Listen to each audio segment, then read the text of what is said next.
Are you feeling spiritually lost, like you've tried everything, YouTube videos, online courses, even meditation apps, but still something is missing? Wondering, is this all there is? The world is loud and chaotic, and your soul is overwhelmed, craving inner peace, but you can't find your way back to yourself. This is exactly why I created the Kriya Yoga Masterclass and my proven soul coaching system to help people just like you. This isn't a video you watch and forget. It's a daily spiritual lifeline that brings you back to your soul. So if you're done feeling lost and you're ready to start transforming, then come join us. This is more than a course. This is your lifeline. Go to kriyayogamasterclass.com.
Welcome to our September 28th, 2025 VEDAGURUDEV'S Soul Talks live from a Thailand beach. As you can see, these are real, actual, live Thai palm trees. So we are live transmuting from a Thailand beach right now.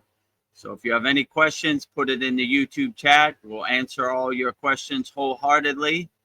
And I guess we'll get started answering the questions for today, September 28th, 2025, and our Soul Talks live from a Thailand beach. So don't be shy. Put all your questions in the YouTube chat, and we'll answer them all wholeheartedly. If you don't know, please subscribe to our YouTube channel at VEDGuruDev. We have almost 1,100 subscribers right now, and all we need to do is get our watch hours up. So watch all of our daily Babaji quotes, all of our satsang, soul talk edits, and all of our live streams. We got a lot of value on there for 100% free. So support the Kriya Yoga family. Also discover the secrets of Kriya Yoga 100% free, and join over almost 800 like-minded Kriya yogis and yoginis practicing Kriya Yoga 100% free. Go to freekriyayoga.com.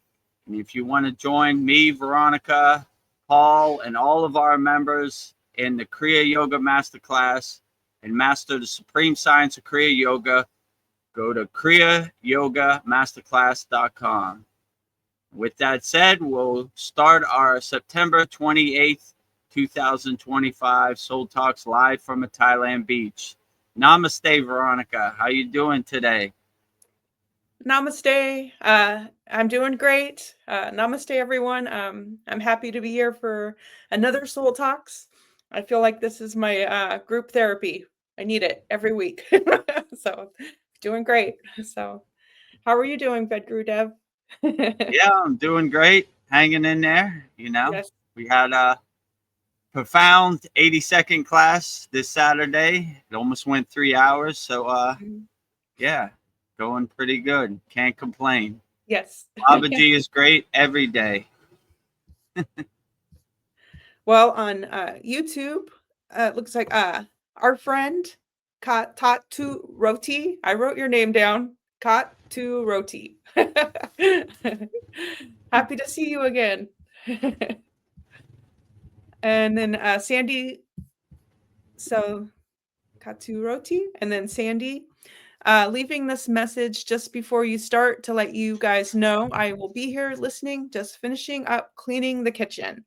She sends us hearts and we'll be back shortly. I can't wait to see you, Sandy. Sounds great. Yeah, these live streams are okay. Listening to you when you go about your daily chores and business. So enjoy the conversation, Sandy. We're here whenever you're ready. Sandy's response is woohoo! Woohoo! We're back. Katu Roti, he says, hi all, looking forward to this one. Me too. I'm looking forward to it too. Put all your questions in the YouTube chat. We'll answer them all wholeheartedly. Yeah. Katu Roti says, I have heard that there are negative entities in the world and they can latch onto people. When they latch onto people, it might manifest as emotional problems. Yeah. Yeah, that's what they say. But if you have your shield up from doing your inner work that is so strong, no matter how much any external negative entities try to latch onto you, it doesn't work. You know, you become like P. Diddy, slippery with baby oil, and they can't stick to you, right? They just slip right off. So, Yeah. you know, no matter what negative entities do in the world, it really doesn't matter. If you have done your inner work and you have your shield up and your aura is super strong, they have no chance, you know, like it's too much work for them to attach onto you. So make your inner energy so highly evolved that they can't even attach to it. And even if they did attach to it, it would taste like poison to them because they want easy targets. They want lower frequencies. They want lower instincts. So if you have highly evolved, higher consciousness energy and you are self-realized, if they latched onto you, it'd be like poison to them, you know? So make your energy so highly evolved that no matter what any external thing does, it doesn't affect you at all. You just, you know, you laugh at it like the joke it is. Like, oh, these negative energies trying to attach onto me. I hope they do. You know, my energy tastes like poison to lower frequencies. So they only like lower targets, you know, lower frequencies. If you have a higher frequency, it's like poison to them. So they don't want to attach to any higher frequencies. They only want easy targets, people who are living in a fear-based state, like to hide under their bed. But if you're a fearless yogi or yogini and they try to attach to them, you look for the opportunity to shine your divine light on them, you know, and melt them away like the Wicked Witch of the West and the Wizard of Oz. Melting, melting, I'm melting. So you just melt them away, all right? Oh, you want to attach to me? Be your last day on the planet because I melt negative energy all day, every day. So, yeah, it doesn't matter what anybody else outside you does. If you know who you are, that's why Yogananda's place is called Self-Realization Fellowship. When you know who you are and you're self-realized, no one can tell you who you're not. So if negative entities try to attach on you and, you know, let me tell you a story about who you are. You don't believe them because you are self-realized. You know who you are. So anytime any negative tries to latch onto you, it hurts them more than it hurts you. It's almost a joke to you. I like when Babaji says, death is a joke to me. I am the death of death, right? So if we laugh at death, we laugh at all these lower frequencies, these lower instincts, these lower emotions, and these negative entities trying to latch on to us. I was like, that's the best you got. Kindergarten light work over here. So Light work. look for the opportunity. Anytime it attaches onto you, shine your divine light on them, and they'll melt away like butter in the sun, you know? They'll just drift away like morning dew in the sun, right? Just turn them into mist. Turn those energy vampires, those attaching negative entities into dust, you know, shine your divine light on them and be like the sunlight to vampires. They just turn into dust and float away, right? Up in smoke. So don't let any negative entities attach to you and laugh at them like the joke it is. And you'd be surprised how much this dissipates. So when you are self-realized, you realize you have all the power. And you are the king of your castle, the queen of your castle. And if anybody tries to attack you or latch on to you, you have your shield up and you just shine your divine light on them and melt them away like the Wicked Witch of the West and the Wizard of Oz, melting away. I think you just answered Katsu Roti's question. He wants to know if this is true, how do we protect ourselves? The Kavacham shield, doing the inner work. So in our Kriya Yoga Masterclass, we have a protection mantra. It's called the Kavacham Shield mantra, which I use on a daily basis because this Maya delusional world is very overwhelming and very dense and very chaotic. So you need some inner protection. So, I would just do your inner work, stay in a fearless state where you're unaffected by what external circumstances are. Like I said before, no matter how much it rains, unshakable mountain. No matter how much sun, unshakable mountain. No matter how much it snows, unshakable mountain. No matter how much wind there is, unshakable mountain. So no matter what the external entities do, you're an unshakable mountain, no matter what happens. So no matter what Donald Trump says, unshakable mountain. No matter what happens in Israel, unshakable mountain.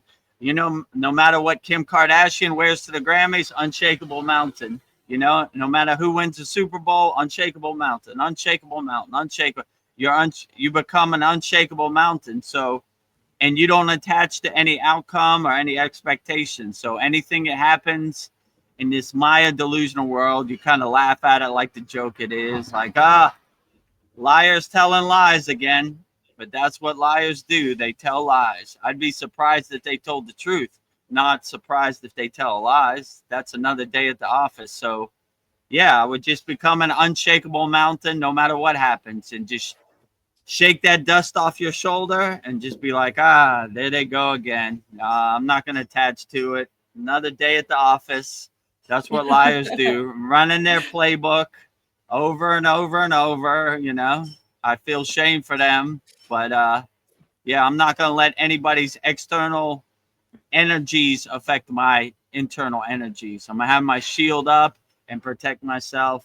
And the best way to have your shield up is to have a good mindset, you know, like no matter what happens in this crazy Maya delusional world, I'm unaffected by it. So bring the best you got. Come at me, bro. Come at me, bro. Namaste, Paul. Namaste, Paul.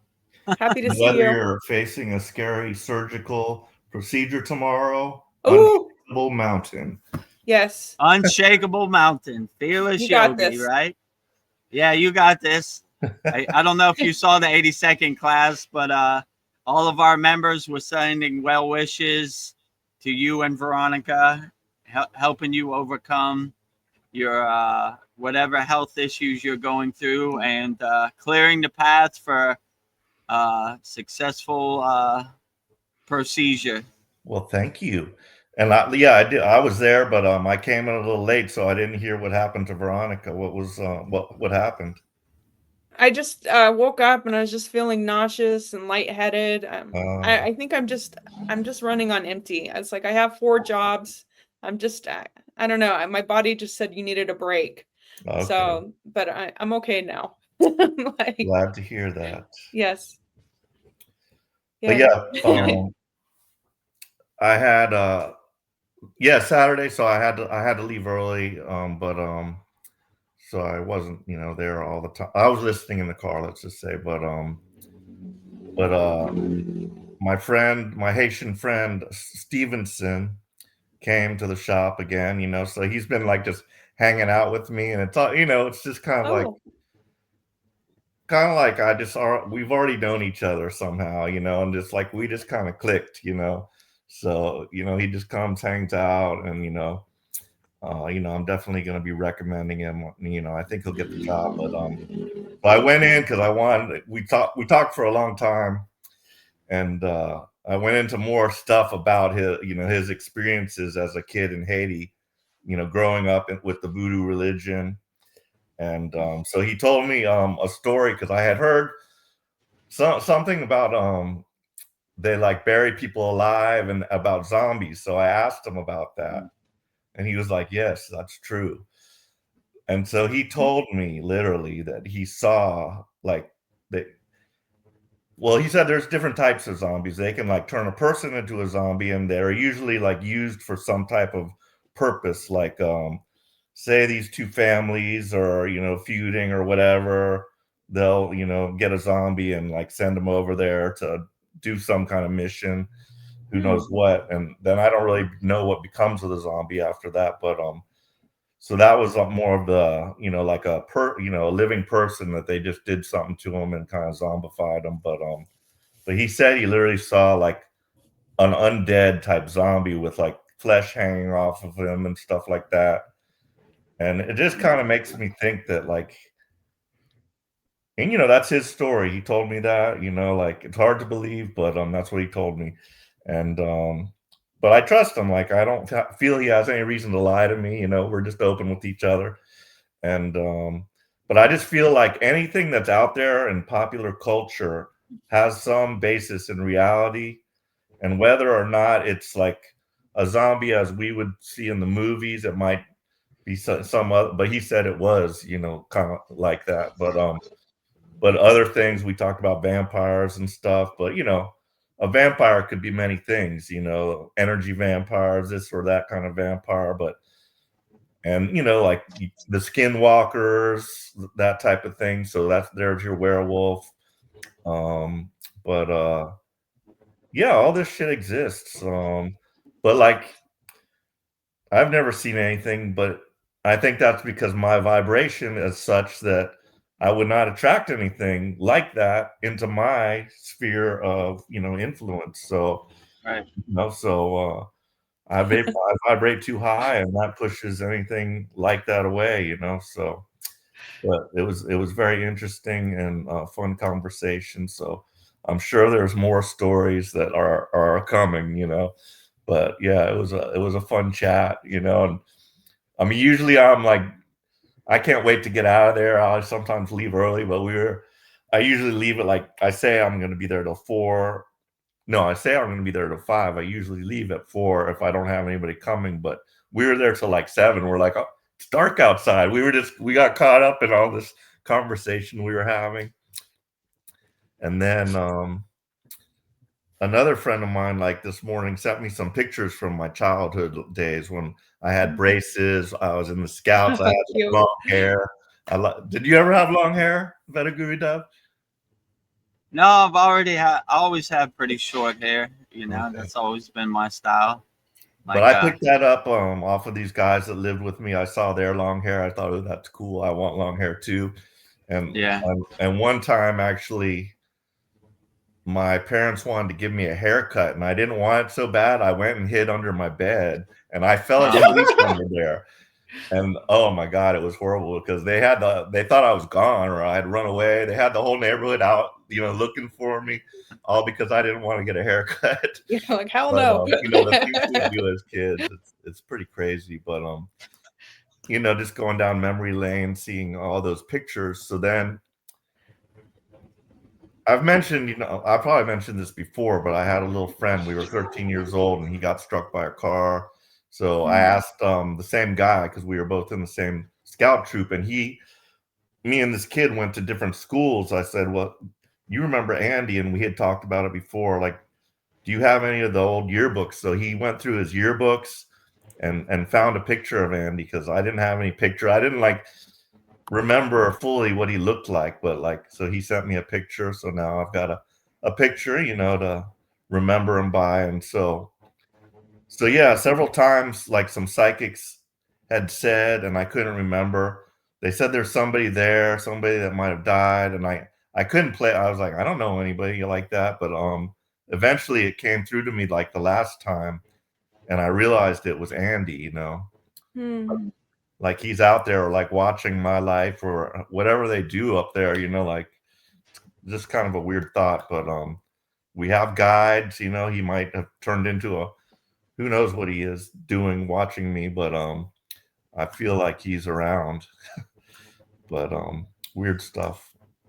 Ooh. Yeah, so that's about it, but and I'm gonna be having to get to bed here because I got to get up at like 4 in the morning, but Oh, for your surgery? yeah, but I'll be listening until I have to go to sleep, but I'm gonna pop onto YouTube now. Okay. Well, it's good Okay, seeing you, great. Paul. Yeah, it was great seeing you, Paul. Nothing but the best of luck, and we'll try to clear the path as best we can for your surgery tomorrow. So no complications. It's smooth sailing, right? And when you go into Absolutely. surgery, go to your happy place and just be on a beach in Hawaii drinking your coconut, you know, having a good time, you know. Don't, you know, I will try to definitely. dissolve as much fear as possible, you know. Have Yeah, a I'm not all that like a mind nervous, you flight. know. I feel everything will be fine. My daughter's gonna take me, and it's gonna be Great. fine. Yeah. But, Outstanding. We wish you all the I'll best, laugh at Paul. it like the joke it was, like the when I'm back at home, I'll be like, that was nothing, you know. Yeah, that was nothing. And then you can But, breathe easy. Oh yeah, it's gonna, you know, so breathe important yoga. easy. So I'm really looking forward to that. Aw. You know, but so all right. Well, I'll tune into YouTube and Okay. I'll continue listening. And if I have anything to add, I certainly will.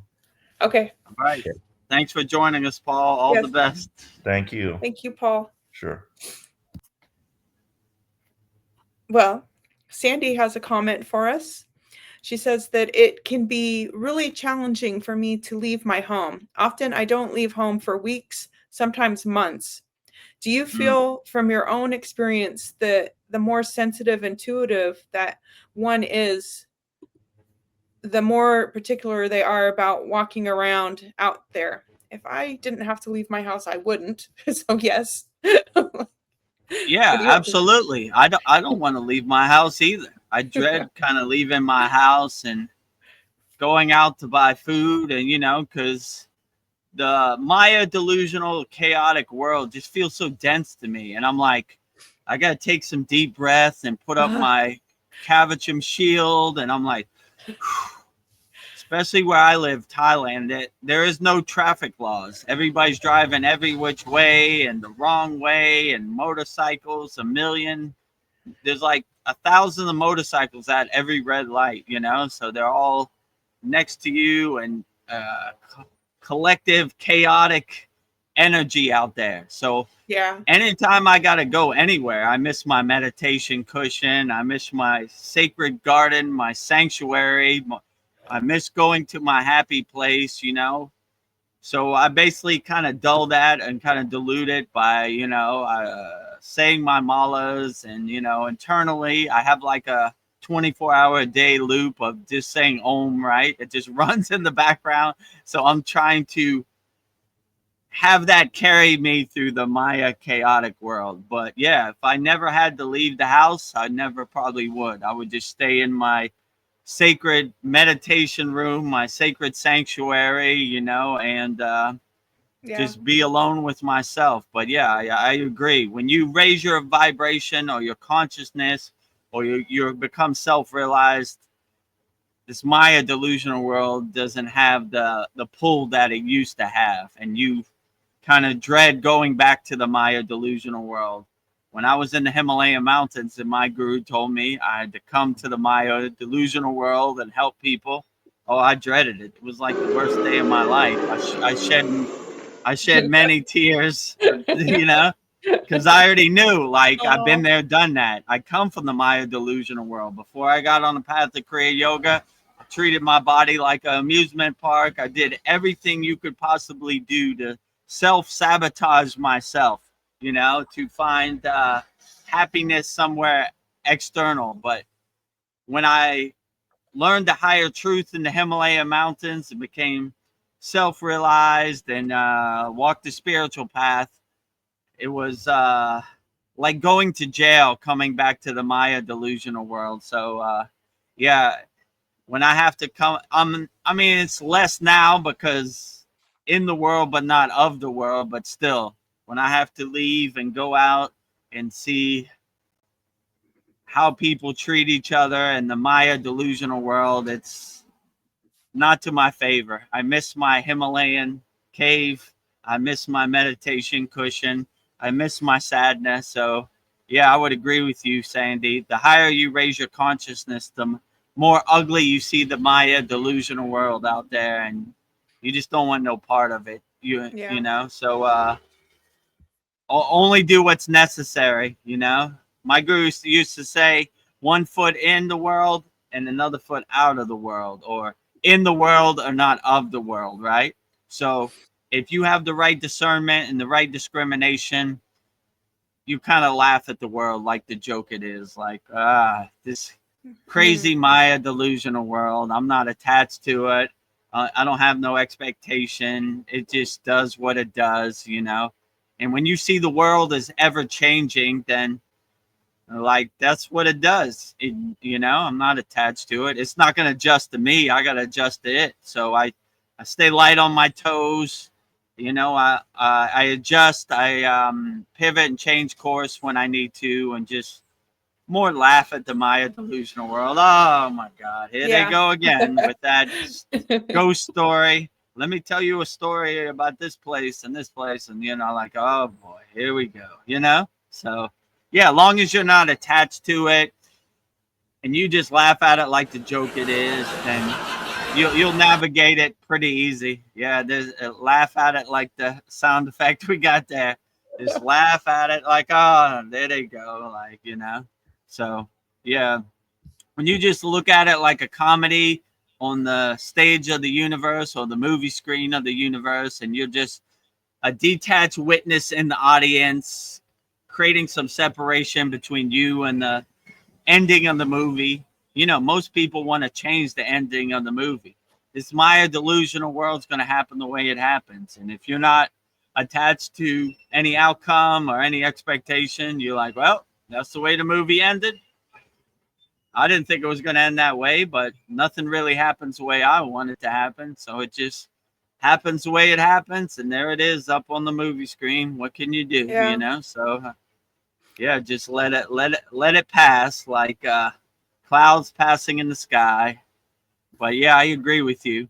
I miss my sacred sanctuary, my meditation room, my meditation cushion, my sadhana. So anytime I gotta go out in the Maya delusional world for a extended period of stay, or you know, all day or whatever, I'm like, oh my God, hurry up so I can get back to my meditation cushion. So I agree with you. So yeah, put your shield up and protect yourself from this crazy comedy, Maya delusional comedy out here in the world.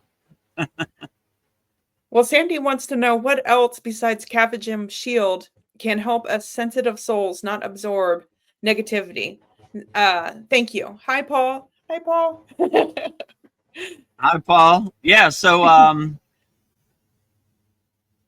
just don't be attached to anything. Just kind of become the detached witness and don't absorb anything. Or you know, like like I said before, no matter what happens, be an unshakable mountain.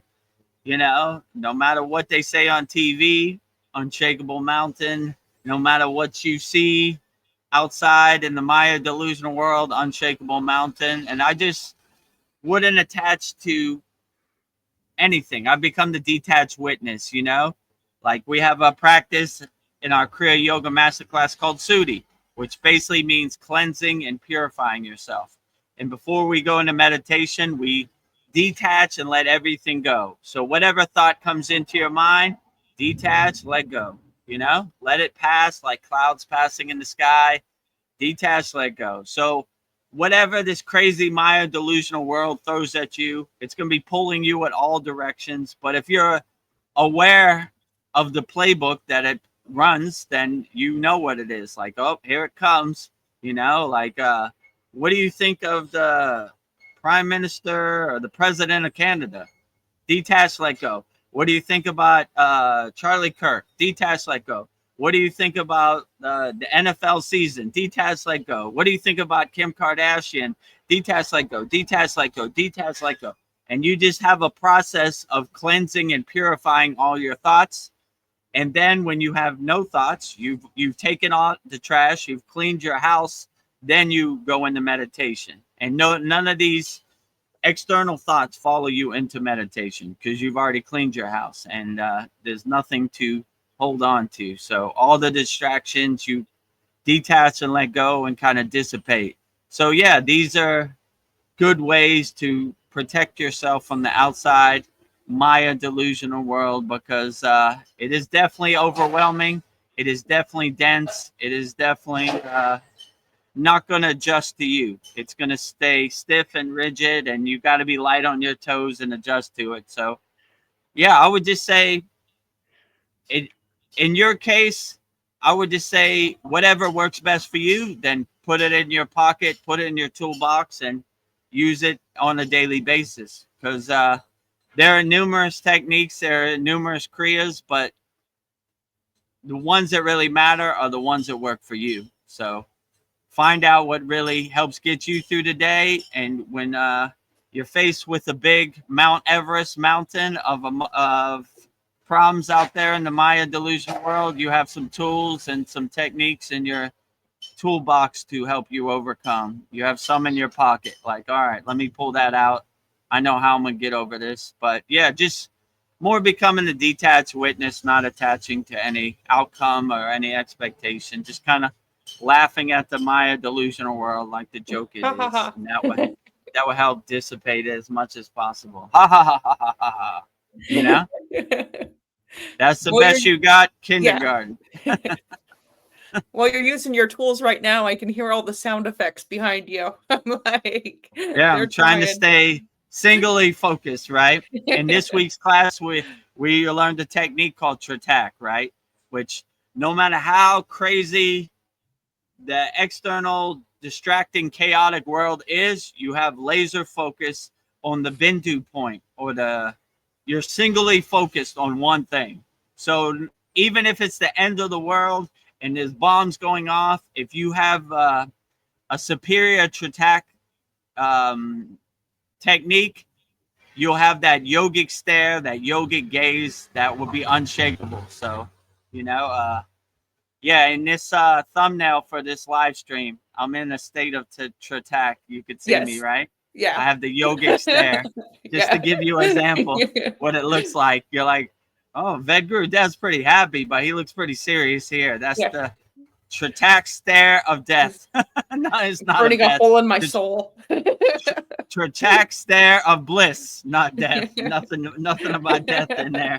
Happy stare. It's a happy stare, but you're basically singly focused on one single point of emphasis. You know, in our class we use a candle flame, but you can focus on anything. And when you learn how to master that, nothing can shake your mountain. You know, nothing can shake your concentration or your yogic gaze. So yeah, that's a good one, Tratak. So yeah, I would just say have some tools in your toolbox, and you look for the opportunity when they arise. Like, oh, I know exactly what I got, something for this, right? It's like going in your toolbox. You're like, hold on, I got a hammer. No, I don't need a hammer. I got a saw. No, I don't. I got a screwdriver. Okay, screwdriver's gonna work for this. Let me try it. Maybe let me try the hammer. You know, so you just go down your list and see what you have in your toolbox to help you overcome this Maya delusional world. But the most important thing, most of the people on here are aware, right? So being aware is more than half the way home. Most people don't even have a toolbox. They're just trying to hope that someone will come save them, or the Maya delusional world will adjust to them. And it doesn't really happen that way, you know? So, and they get frustrated and they get disappointed. But when you have some tools, you look for the opportunity, like, oh, I was wondering when I was going to use this Trittac. Here it is, right here. Today is the day. Let's get to it, you know. So you look for the opportunity to use the tools that work in your toolbox. But what tools might work for me might not work for you, Sandy. So it's good to find out what works for you the best. What are the best tools for you? So, you know, it's not like one size fits all, you know.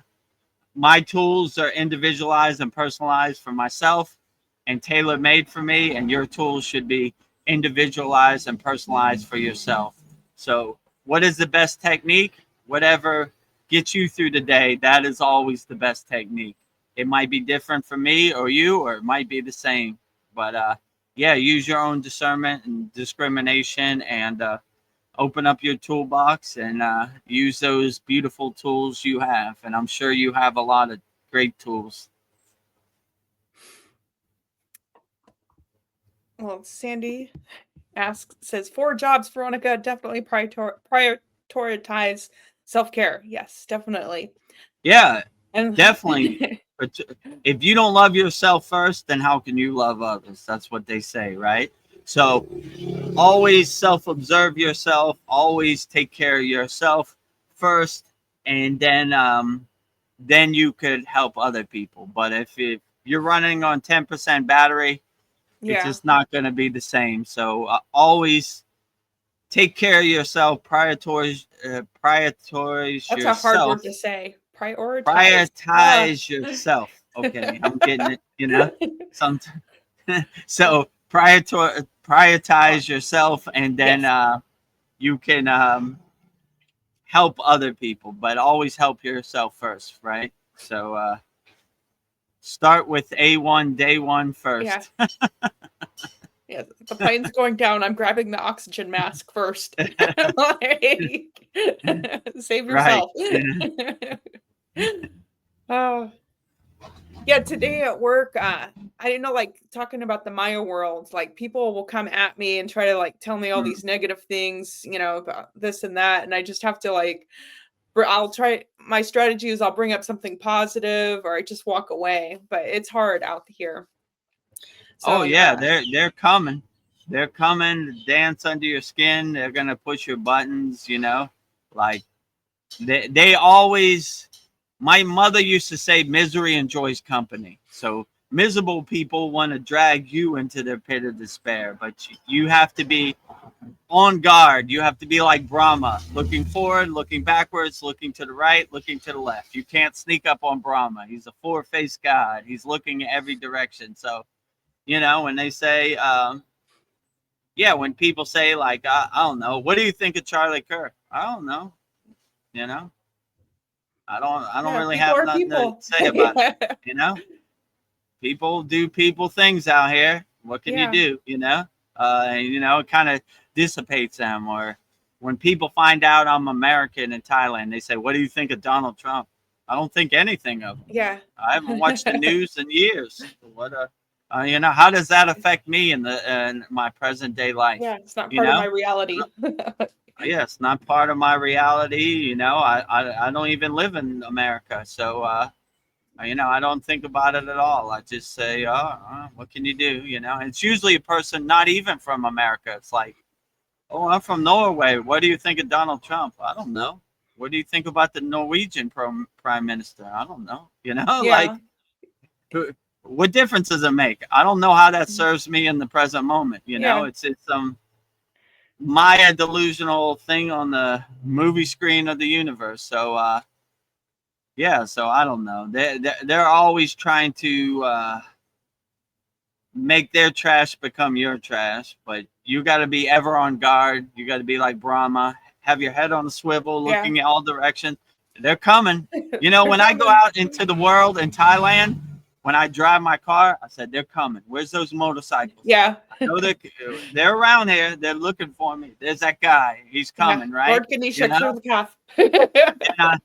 My car is my temple. I have a temple, you know. It has Shiva, Ganesh, Lakshmi, Brahma. Who else am I missing? Maruga. I got a whole Kali. yeah, Cali, yeah. So I got a whole shrine in there. So Yeah. like, and they're leading the path. They're like on my dashboard, and they're looking straight, right? Clearing the Red Sea, right? Parting the Red Sea. VEDAGURUDEV'S coming. Enlightened man walking. You know, he's coming. You know, so. But even me, they're coming. I'm looking where they at. I know they're around here, right? I'm not just gonna live in delusion like they're not coming. They're always coming. So yeah, that's why I miss my meditation cushion, because Yeah. they're out there, and they're you know, like, yeah, like yesterday I saw like a road rage incident. This Oh, no. guy on a motorcycle, I think he was a mailman, like he, you know, like Thai mail, and he had his mail, and this guy cut him off or something, and yeah, he tried to get close to him, up to his window to talk to him, and the guy swerved and hit him, and he fell down, and Oh my God. big accident. I was like, Wow. it ain't worth it, bro. It ain't worth it, you know? You know, it ain't worth going to the hospital. It ain't worth going to jail. It ain't worth crashing your motorcycle, wrecking your car. You Yeah, get hurting nothing from somebody. it. You're right. Hurting somebody. You just don't need the headache. It's better just to count to 10 and walk away. Let it go. Yeah. Ain't worth it, right? Ain't worth, you know, because now you have a bigger headache, you know. Call the insurance, get your car fixed, you know. You don't need any of that. So no matter what anybody says in this Maya delusional world, just let it go, you know. Words in the air, Yeah. like smoke, up in smoke. Who cares, you know? Long as they don't harm you or hurt you or cheat you or whatever, you just let it go. Whatever, you know. I don't like the way you drive. I don't care. You know, I who don't care. cares? I You don't know, care. I don't I don't care. want. I don't work for you, right? What you think doesn't matter. You don't put food on my table. You know, you don't give me money. You don't feed my family. Who cares what you think? You know. So if you have that like discernment and realization, then all this kind of dissipates. Like I don't care. You know, I'm a free bird. I'm liberated. I attain moksha. I don't want anybody else's trash becoming my trash. I'm a free bird. Yeah. I don't care what you think, you think, you think, you think, you think. Unimportant, unimportant, unimportant, unimportant. And you begin to see like all these people are unimportant, you know, pretty much, you know. If they don't uplift you, who cares what they think? So, but they're definitely going to try to drag you into their pit of despair, because that's what this Maya delusional world does, right? And they try to push your buttons. They try to activate you, get an emotional reaction. That's what they try to do. You know? What do you think about Yeah. Donald Trump? I don't like him. He's a racist. Blah, blah, blah, blah, blah, blah. But if you say I don't think nothing of it, who? Or that's even better. Who? Just say who. Who? Donald Trump? You don't know Donald Trump? No, I don't know him. He's not in my family. I don't work for him. Why would I need to know him? You know, and then they kind of walk away in like disbelief, right? They're like, this person doesn't even know who Donald Trump is, you know? I know, but I just don't want And to then they engage shake with their head and walk off. right? How do you not know who Donald Trump is?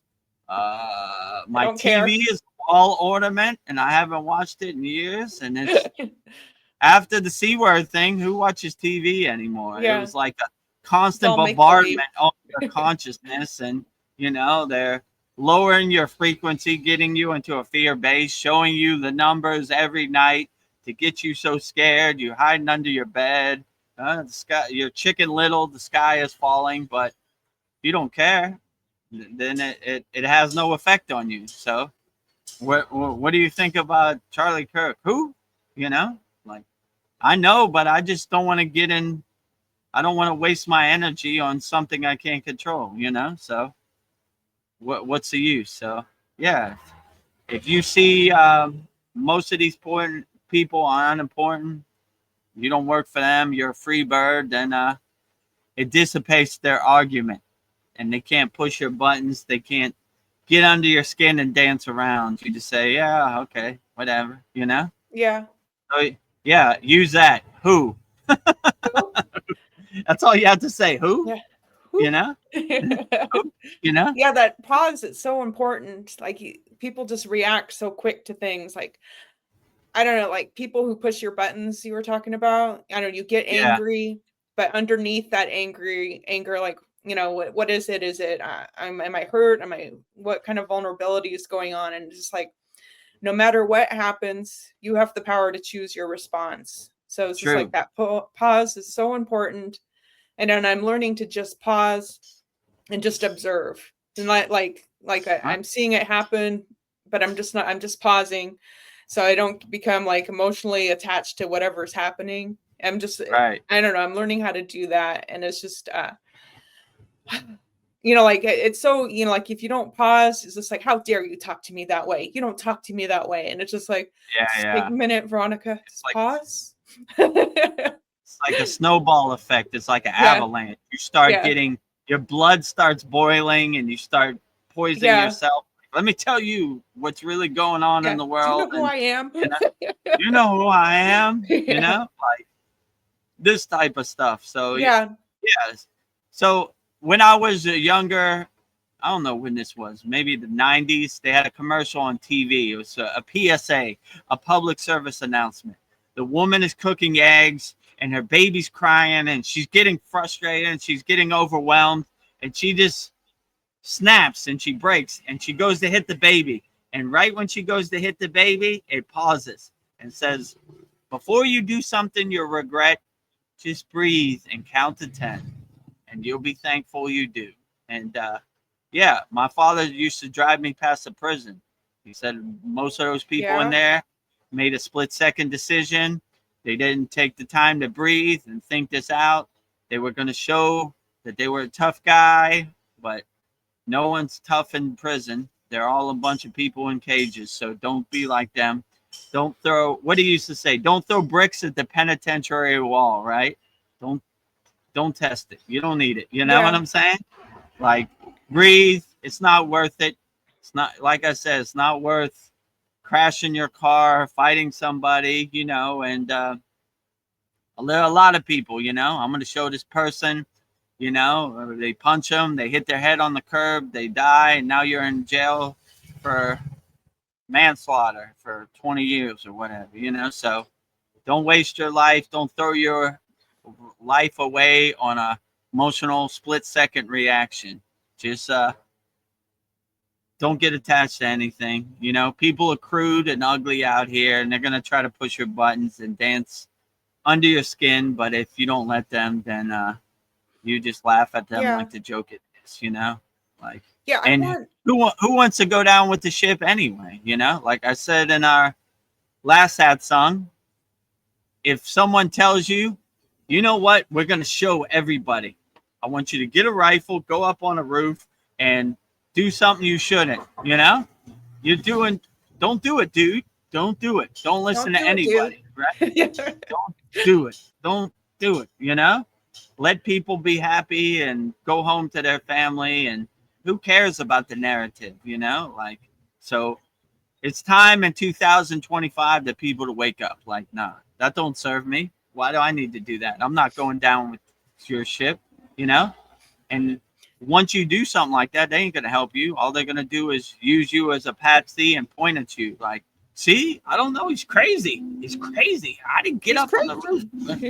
So, when you see it like that, then don't do anything. Don't get attached to any narrative. Don't get activated or radicalized by any narrative. Just don't do it, Like, no one can tell me to get on a roof and I wouldn't do it, I'd be like, hell no, you crazy? Nah. I called the police on them. There's some guy telling me to get on a roof. Come arrest him, He's crazy, not me, Woo! Get them. Get them. They're crazy. They're deluded out here in this Maya delusional world. They're drinking the Kool-Aid.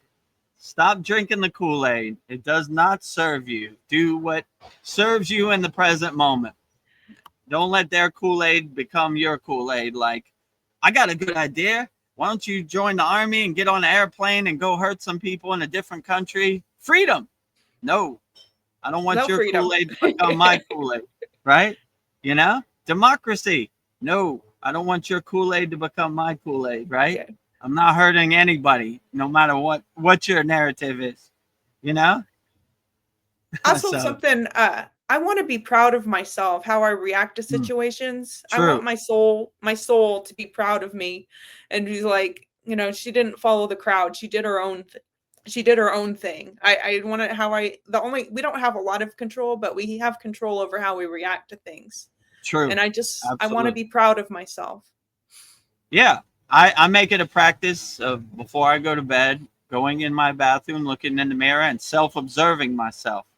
And yeah, good thing you said before, Veronica. We do Tratak in the mirror and we use Yeah. ourselves as our Bindu point and we look at our soul and how did I react today? Well, some things I could have done better, but some things I was pretty proud of. So we're making progress, you know.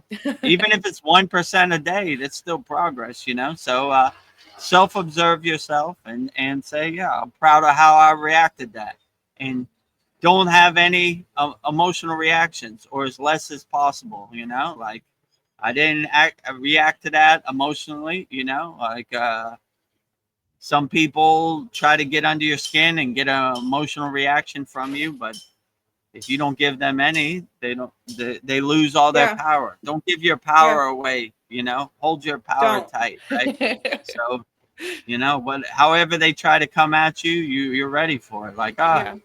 good one. Not going there with you. Not doing it, you know.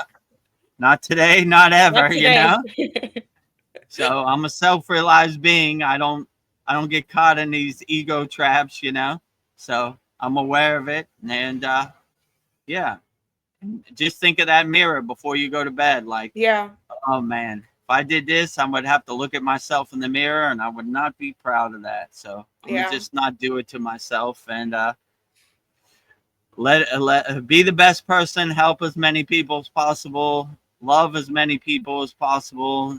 You can never go wrong with that. But yeah, if you look at yourself in the mirror every night, then be happy who's looking back at you, and Yeah. that will help guide you, right? Yes, I want to. Looking at you, I'm looking at you, Soul. right? I'm looking at my soul. VEDAGURUDEV, what was that? Well, you know, yeah, you're right. You know, I got to do better. You know, Yeah.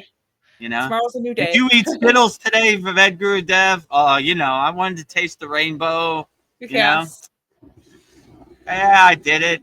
I enjoyed it though. You know, but yeah, you're right. We can't eat Skittles every day. That's not Yeah. going to be beneficial. Once a month, maybe. You know, have a cheat day. Yes.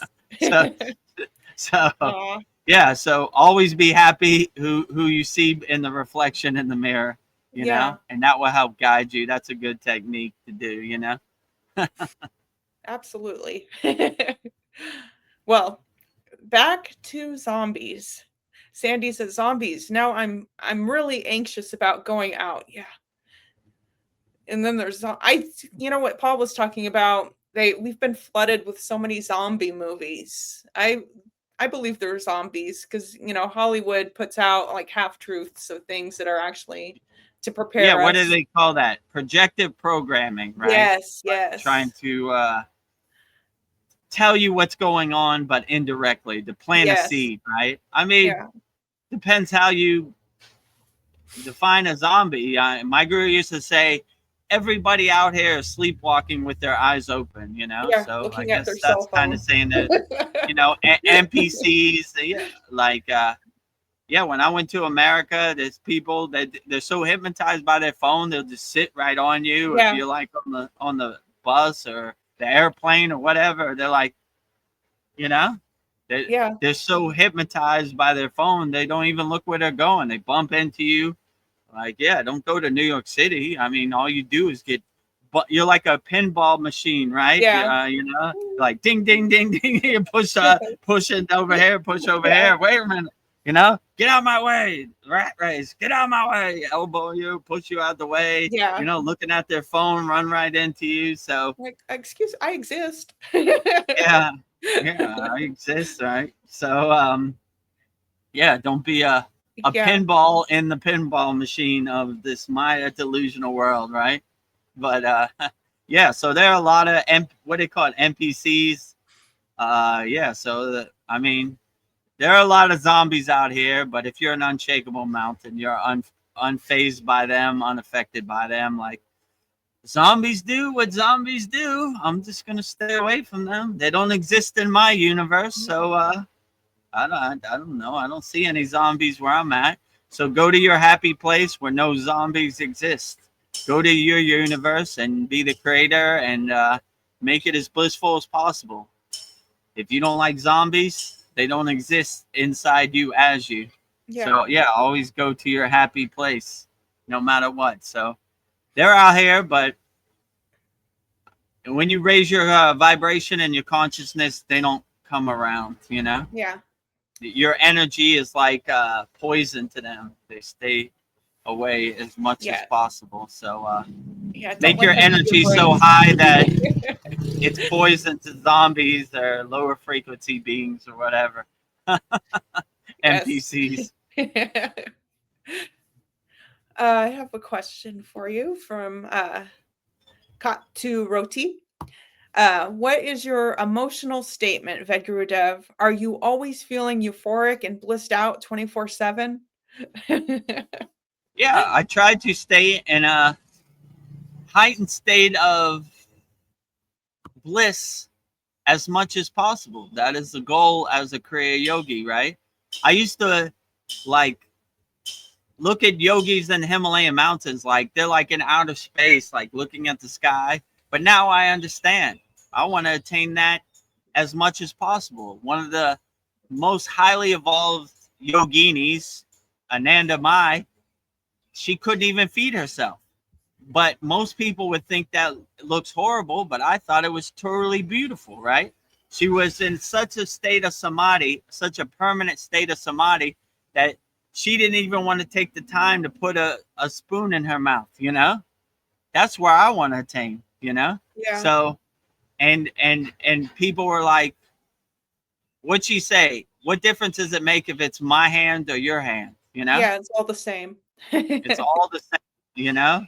What difference does it make? So yeah, I would like to stay in a blissful, happy state, unaffected by this chaotic Maya delusional world as much as possible, and laughing at it like the joke it is. Like, well, there they go again. Maya keeps Mayan, you know?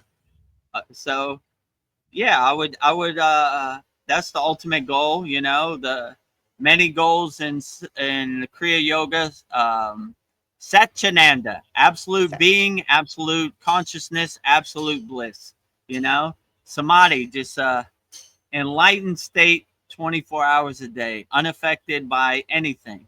Time has no meaning in samadhi, weather has no meaning, food has no meaning in samadhi. So these are all great goals to obtain in Kriya yoga. So yeah, stay happy every day. God is the best artist of all, right? And yes, he is. Or she is. masterpiece is so outstanding. You know, look at these palm trees, look at this ocean, look at this wind. Wow. You know, and when you open up your consciousness and you become self-realized, then here comes some time music. Oh my. There goes VEDGURUDEV on his live stream. Pump it up, you know? Yeah. Let's make raise the roof. Let's drive by, raise the roof, right? Put your hands up, guys. Yeah, so I would say that's the ultimate goal, just to stay happy, you know? And yeah, if you realize happiness is internal, not external, you will be not affected so much by the glare of the Maya delusional world. So my emotional state would just be happy. Life is so great. God is the best creator. The sun came up today. What a beautiful sun it is. You know, one of the practices we do in Kriya Yoga, we have a song called the Science the Sun Worship Song. We start our day off with giving praise and love to the highest light, the highest Jyoti, the highest Deepam, the sun. So we praise the sun Thank you, son. Yes. You're doing the greatest job of all. You came up today. Keep up the good work, you know? Yes. So when you have that right mindset and that right perspective, you're happy about everything, because all deities, all ascended masters, all spirit guides, all light beings, they're doing all the heavy lifting, all archangels. So keep up the good work, you know? Life is great when you have the right mindset and the right perspective to see it through the right lens. Let's say it like that. So I try to stay blissful, and no matter what happens, I try to keep a smile on my face and a good perspective, right? So Yes. I wake up with a smile on my face, and I try to carry that smile 24 hours a day, right? Not just first 5 minutes, 24 hours a day. So keep smiling out there. Yes. You Keep know, smiling, even in your dreams. it'll carry you through the day. I just heard you were talking about Ananda Miyamai. I just heard a great quote from her. It was, all this world is but a dream, so long as one does not know thyself. So it's all True. delusional That until you is know your. that is the real yogic perspective that they would always say. It's all Maya. We're not attached to it. It's all a dream, you know. We don't attach to it. So, you know, I mean, most yogis, they don't even attach to their physical body. They Yeah. look at it like changing clothes, you know. So if you have that perspective, like, yeah, it's all Maya. I don't know, you know, Maya keeps Mayaing. It does what it does, and it's not going to adjust to me. So why should I attach to anything I can't control? It happens the way it happens. It's all a dream, you know. Katu Roti. The next question is, what do you think of the book Autobiography of a Yogi? Is there any specific way to read it? I mean, Autobiography of a Yogi, that's like the Kriya Yoga Bible. I mean, it's the Yogananda is probably one of the greatest Kriya yogis to ever live, you know. Comes from a very pure lineage, a very pure Parampara, Lahiri Messiah, Sri Yukteswar, Yogananda. I mean, the list goes on and on. So, yeah, Autobiography of a Yogi is an outstanding book. And, you know, it probably most of the people in the world got on the path of Kriya Yoga just from that book. So if it wasn't for Yogananda, we might not be having this Kriya Yoga Babaji discussion, you know, and most of the people are familiar about Babaji from the book Autobiography of a Yogi. So yeah, it's the greatest book. But the problem, well, there is no problem. It's a pretty flawless book. I would say the only thing, they don't teach you how to do Kriya Yoga, right? There's a lot of good stories in there about Kriya Yoga, but they don't really divulge any techniques, let's say it like that. So, yeah, if you want some techniques, join our free Kriya Yoga school or join our Kriya Yoga Masterclass. So, but yeah, I would say it's a definitely a great book. Yeah, all the information's on the screen right there. freekriyayoga.com, Kriya Yoga Masterclass, and our YouTube channel at VEDAGURUDEV'S. So yeah, I would say, I mean, Autobiography of Yogi is the greatest book. How to read it? I don't know. Start from the first page and just you know, it's hard to put down once you get started. It's a good book, you know, and it has many stories about the accomplishments of when people did their inner work and they did their kriyas of what they could accomplish. Let's say it like that, you know. So yeah, and my favorite is the Babaji chapters, you know, because Yeah. I'm a Babaji lover. So I don't know, but that's more to the end of the book. So I would just start from the beginning, and it kind of stacks on top of each other, right? So you don't want to skip through it. It's all getting to a certain place, you know. So yeah, I would just read it. But yeah, that's one of my favorite books, Autobiography of a Yogi. How can you be a Kriya yogi or yogini and not love that book? And Yogananda's the greatest, you know. All glory to Yogananda, you know. He laid Yeah, the I think blueprint, the groundwork, and yeah, we probably wouldn't be here if it wasn't for Yogananda. So thank you for about 100 years ago for writing Autobiography of a Yogi, you know, and changing millions of people's lives through Kriya Yoga. What's better than that? He did Yeah. the greatest job of all, right? You know, the super Babaji mailman, Yogananda, right? Yes. Yeah, he inspired a lot of people. He Yeah, he still inspired. is. Still is. Yeah, exactly, right? And when they had the fires at Pacific Palisades, Babaji put up his shield and not my sacred sanctuary, not my meditation garden. So Yes. if you're ever in California, you'll be surprised. Everything is burned down but that place. So I guess God has a special place in his heart for Lake Shrine SRF and Pacific Palisades, and he put up the shield on it, you know? Yeah.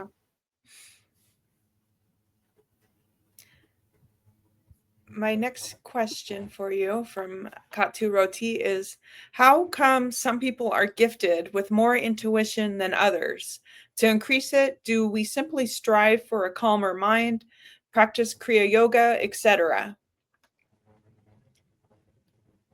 Yeah, so basically when you start practicing Kriya Yoga, you basically go through like a decompression process. I mean, in my case, I did. The first couple months, you're clearing out all the blockages and all the obstacles and all the resistance that are in you, right? So when you first start Kriya Yoga, your radio signal is very staticky, right? Like you can't hear anything. Like what?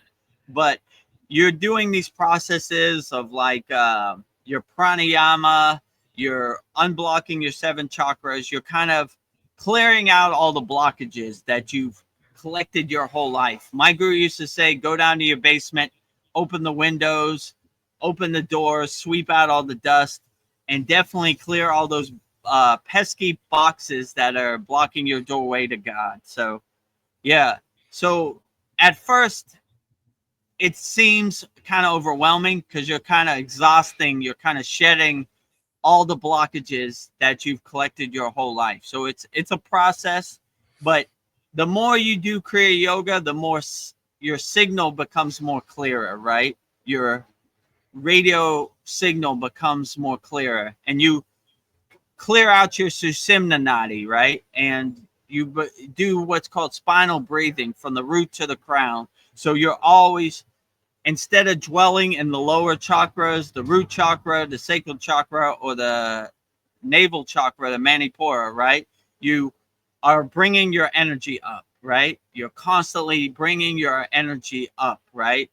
You know, and doing that process, you're kind of exhausting all the blockages you're holding on to. It's like a flat. I like the visualization of your chakra as a flower blossoming and exhausting all the trash that no longer serves it, like black smoke coming out of your chakras. So it's a process, and the more you do it, the more your signal, your connection to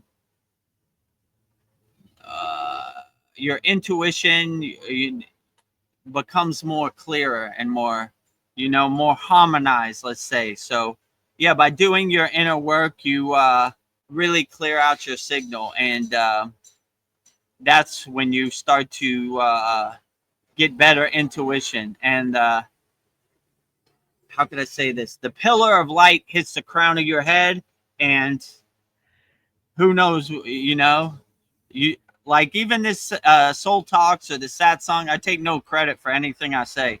I don't even know where it comes from.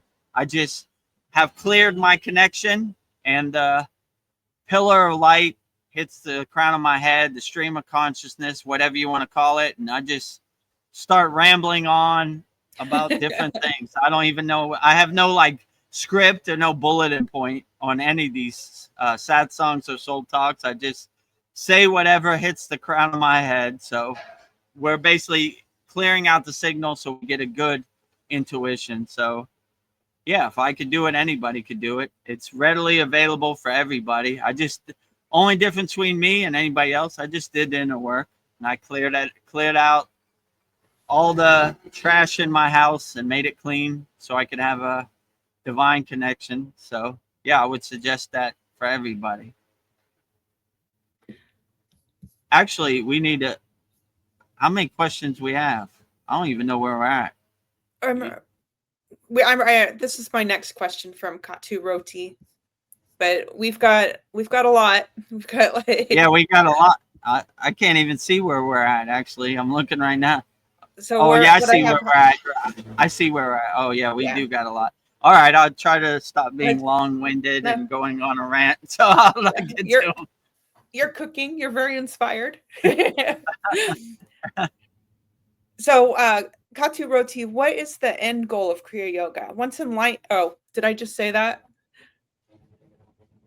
What? No, I don't did think you said that. Okay. What is the end goal of Kriya Yoga? Once enlightened, what do you think will happen? Will desires fall off because of ego dissolution?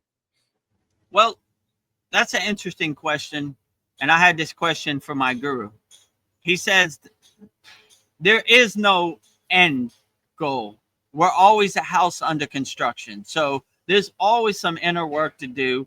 There's always something to do. There's always something to construct on your house, right? So we just try to get as far down the spiritual path as we can. So if we reincarnate, hopefully we pick up where we left off, and we just try to go as far as we can. So I don't know if there's any end goal, like no finish line. You know, I asked my guru, when we get to the top of the Himalayan mountains, what do we do? He said, keep going. We keep going, and there's no finish line. There's always some inner work to do. We're always a house under construction. So we just keep going and keep going, putting one foot in front of the other. And you begin to see the fruit and the benefits are in the journey, not in the destination. So you get a lot of breadcrumbs and insights and things that come to you in the journey. So it's not a sprint, it's a marathon. So I just enjoy the ride, you know. I like when Patanjali says in the Yoga Sutras, the line to God is not a straight line, it's a zigzag. So the Maya delusional world takes you up, takes you down, takes you to the left, takes you to the right, you know. You just enjoy the ride and just put your hands up. Woo, you know. Here we go. So enjoy the ride, you know, become an enjoyer. It's a beautiful process. It's a beautiful thing. So yeah, I would say there's really no end goal, but to make a long story short, what they would say is the ultimate goal, Satchitananda, absolute being, absolute consciousness, absolute bliss, self-realization, reaching a samadhi state, unconditional love, karma yoga, helping people, selfless service. You can never go wrong with any of these, but pick which one works best for you, and it'll guide you along the path. Yeah. So it's not really one size fits all. Everybody has a different definition of what the ultimate goal is. So whatever uplifts you and makes you happy, that is the best goal to have in Kriya Yoga. So Well, Kriya Yoga is action, so I guess you can't think your way to enlightenment. You have to take action. True. My guru used to say, we're Kriya Yogis. We don't talk about Kriya Yoga. We do Kriya Yoga, right? So sitting on your couch eating Cheetos and watching football is not going to get you to Satchitananda. But You got to do the inner work. You know, thinking isn't going to do the work. Now you got to do the inner work. So yeah, do the inner work, and you'll be surprised how far you could get. I mean, I never in a million years thought I would be doing any of this. So I just did the inner work, and the universe filled in the steps, filled in the blanks for me, and here I am. But yeah, so if I could do it, anybody could do it. And Katu Roti says, I am guessing we will become selfless and would want to spread Kriya Yoga like you to uplift others. That would be amazing. Yeah, that's the ultimate goal. You know, like in our 82nd class, one of our members, Tony, just went for it, went on a rant. And I was like, great. I want everybody to deliver Babaji's mail, not just me.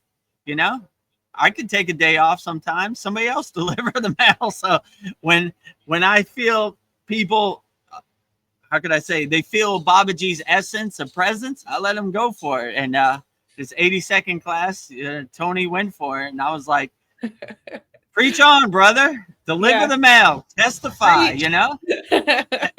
Preach, testify, you know, like, you know, he's got the Holy Spirit, he's got the, he's feeling Babaji's presence inside him as him right now. So yeah, become selfless. You know, the highest, they would say the lightning path in Kriya Yoga is karma yoga, selfless service, loving people unconditionally, helping people as much as you can without expectation of rewards or benefits, you know, just helping people. You can never go wrong. Yeah. And help people as much as you can, like Yogananda did.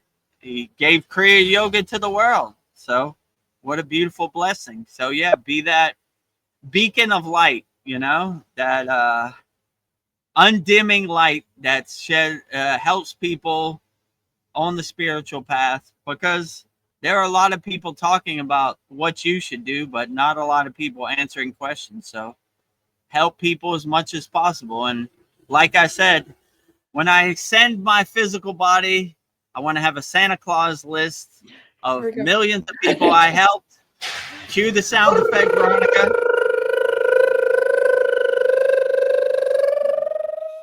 So when I reach the, let's say, Council of Elders or the Yagnifier of all Kriya Yoga Ascended Masters, I doubt they're going to ask me how much money I had in my bank account, how many cars I had. They're going to be like, how many people you helped, VEDGURUDEV? And I said, millions. Look at this Santa Claus list.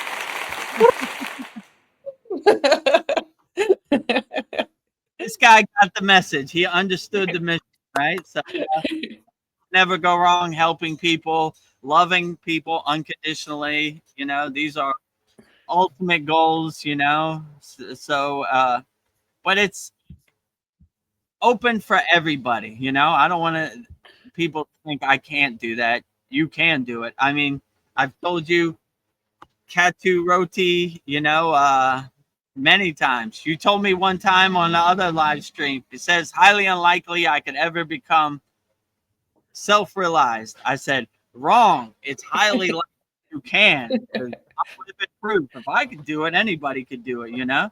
I thought it was highly unlikely for me too, but now I realize it's highly likely for everybody. It's like the yogi path. It seems like yogis, they just gravitate towards the light. It just happens naturally. It just happens once you start doing it. It seems like that's the yogi path. You just go towards the light. Yeah, once you get out your own way and you kind of surrender to the path and not have any expectations or get in your own way, it kind of takes care of itself. Like, I don't even know how I got there. I mean, I would have the visualization that, like, when I got to the base of the Himalayan mountains, I was like, I don't know how I'm going to get there. But when you surrender to the path and put one foot in front of the other, it kind of takes care of itself, you know? Like, the universe opens for you and the possibilities are unlimited. So it's highly unlikely. All you have to do is realize your inner self and your true inner potential, and anything is possible. I would definitely say so. Anybody watching this, anybody could do it, you know. Kriya Yoga is for everybody. So everybody. I'm living proof that, you know, I could do it no matter what the circumstances. You know, I wasn't born into a lineage or a parampara, you know. You know, I had to find my own way around in the dark. But it's a lot. I wish when I started, they have live streams like this, or I had someone to talk to or answer questions.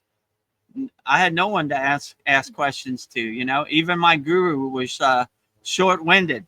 Happy. Walk away. All the answers are in happiness. All the app, yeah, but that's a real profound truth, you know. So I was like, yeah, I was looking for more like a 20-minute answer, but Yeah. I guess you're right. Yeah. Happy is the answer. So yeah, yeah. So yeah, so it's highly likely anybody watching this or who watches this back later can become a Kriya yogi. If I could do it, anybody could do it. And I don't want you to think like, you know, your ego has a way of putting up these blocks.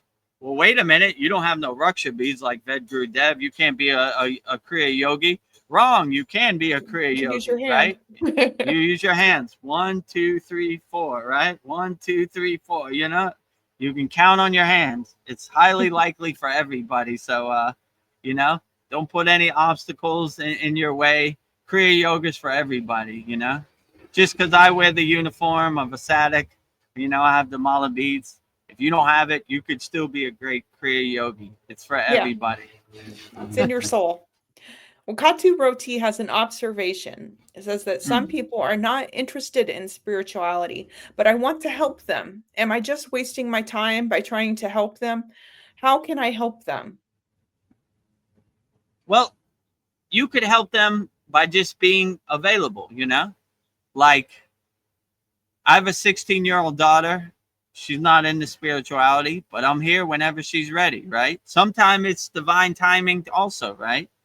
You know, when I was 16, I didn't want to hear about Kriya yoga or Jesus or anything. I just wanted to ride my skateboard or whatever. So like yeah, it's about divine timing, but just say if you want to talk about it or you have questions, I'm here, you know? So that helps people too, because some people are ready for it and some people aren't ready for it. So you just make yourself available, and whenever they're ready, then you stay ready so you don't have to get ready. So you answer their questions and yeah, give them some divine insights like I'm doing here on the live stream. So you can't force anybody.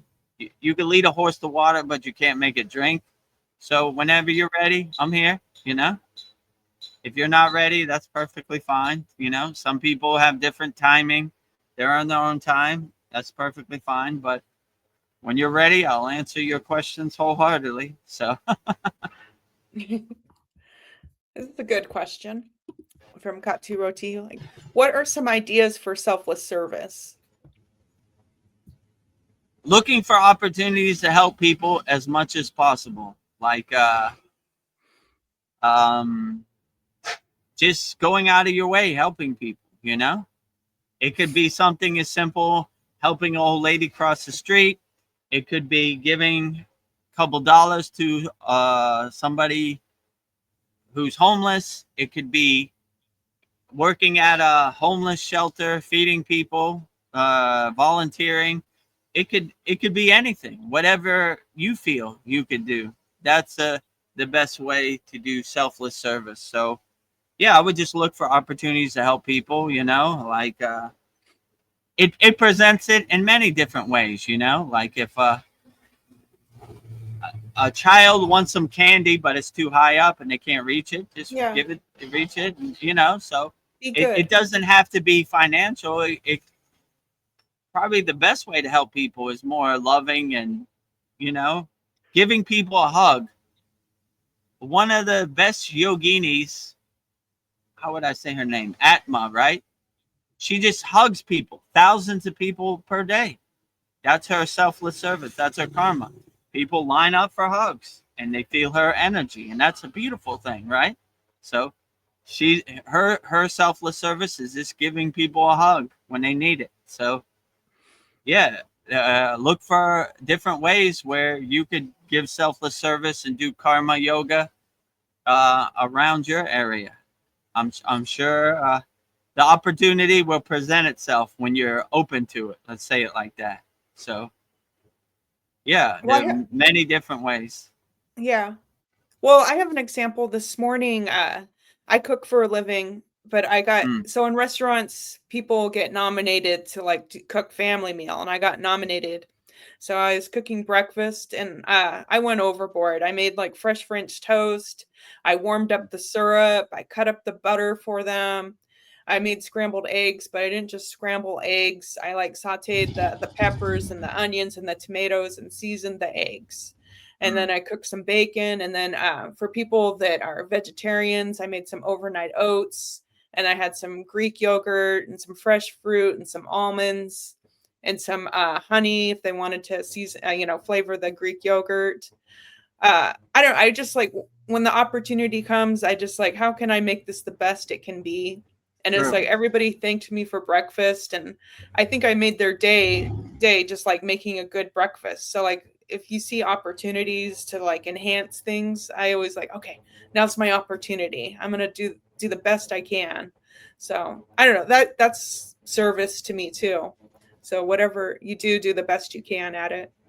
So yeah, so be the best karma yogi you can, do the best selfless service you can, and look for opportunities like, oh, I'm going to go over and above the Call of Duty here, right? Yeah. So I'm going to do it as best as I can, not because I have to, not because I'm going to make more money, because it makes me feel good to realize my true inner potential and be the best person I could be. Yeah. They're all actually every day's. Oh, go ahead. Yes. No, what were you going to say? There's a new person way down here called Dave C. Yes. Let's get to him because I don't want him to feel left out. Right? You see it? Here, I'll put it up on the screen. Oh, here I see him. Okay. Yeah. Dave C. Hi, everyone. Guru Dev and Veronica. Keep the positive vibes going. I'm watching for the third time. Grateful for this space of peace and love and harmony and discernment. You are manifesting. Thank you, Dave C. Yeah. Thank you, Dave C. That's beautiful. Well, yeah. Keep the good comments coming. I'm glad you don't have to watch in the background. You can ask whatever question you want, and I'll answer it wholeheartedly.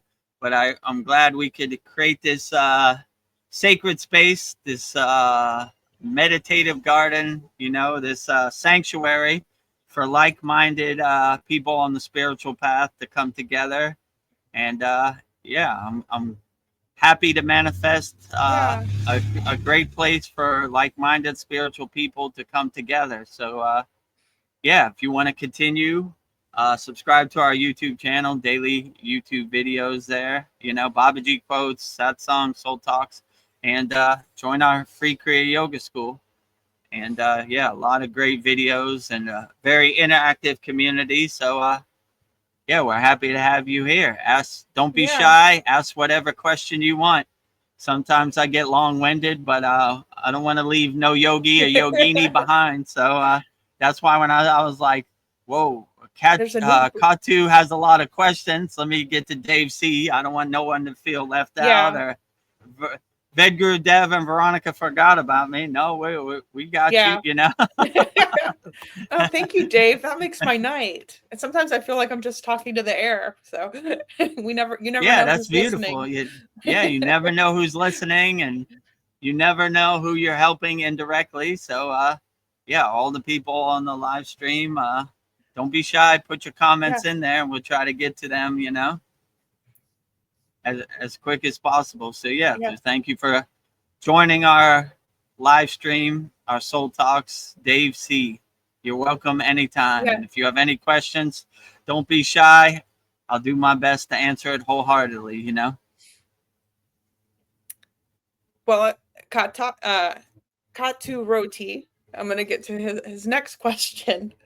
In terms of manifesting, is there a currency for it, or is it unlimited? I would say manifesting is unlimited, but you have to come from a place of abundance, not from a place of lack. So when you harmonize and crystallize and align yourself with that frequency that you're trying to manifest, then it's a lot easier. It's a lot more readily available. So I would say manifest on a higher frequency from a place of abundance, not from a place of lack, So my guru used to say, when you run towards money, money runs away from you. When you run away from money, money runs towards you. So that's kind of the yogic perspective.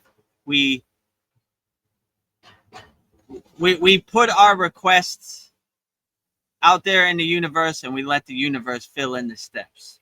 And with a loving frequency, a higher frequency, not like a lower frequency, like a place of lack, like woe is me, I don't have no money, how am I going to pay my rent? This drags you more into the pit of despair. So you always want to come from a place of abundance, like I'm satisfied, I'm content with everything I got. God is great, you know. If you want to shed some light on me, I'm asking for this in the present moment. I just put it out there on your own time, you know. And these spirit guides and these ascended masters, they're on their own time. So if it doesn't happen tomorrow, just keep going till it does happen, you know. What might be a couple months for us might be a second for them, where they're coming from. So give them a chance. In our Kriya Yoga Masterclass, every full moon and new moon, we have a yagna, right? And our members send in their problems to burn up in the holy fire. And we keep burning them up till they're gone, you know? So it might not happen the first month. It might not happen the second month. It might not happen after a year, but we're going to keep burning it till it does happen. So we're, you know, God, I work for God. God doesn't work for me. So on his own timing, right? Whenever you're ready, I'm here, you know. It'd be nice, you know. But if you ask for something like helping people, what do they got? There's the Maya world. I think that's the coconut lady, actually. Oh, do you want to run and get a coconut? Oh, they're already down the street. Oh, okay. You know, yeah. Well, you know, treat yourself, I was like, Guru Dev. if I would have saw him over there, I could have stopped him. You know, I could have got a live coconut right off the truck in Thailand. Yeah. So I would just say, come from a place of abundance, not from a place of lack. You can never go wrong that kind of way, you know.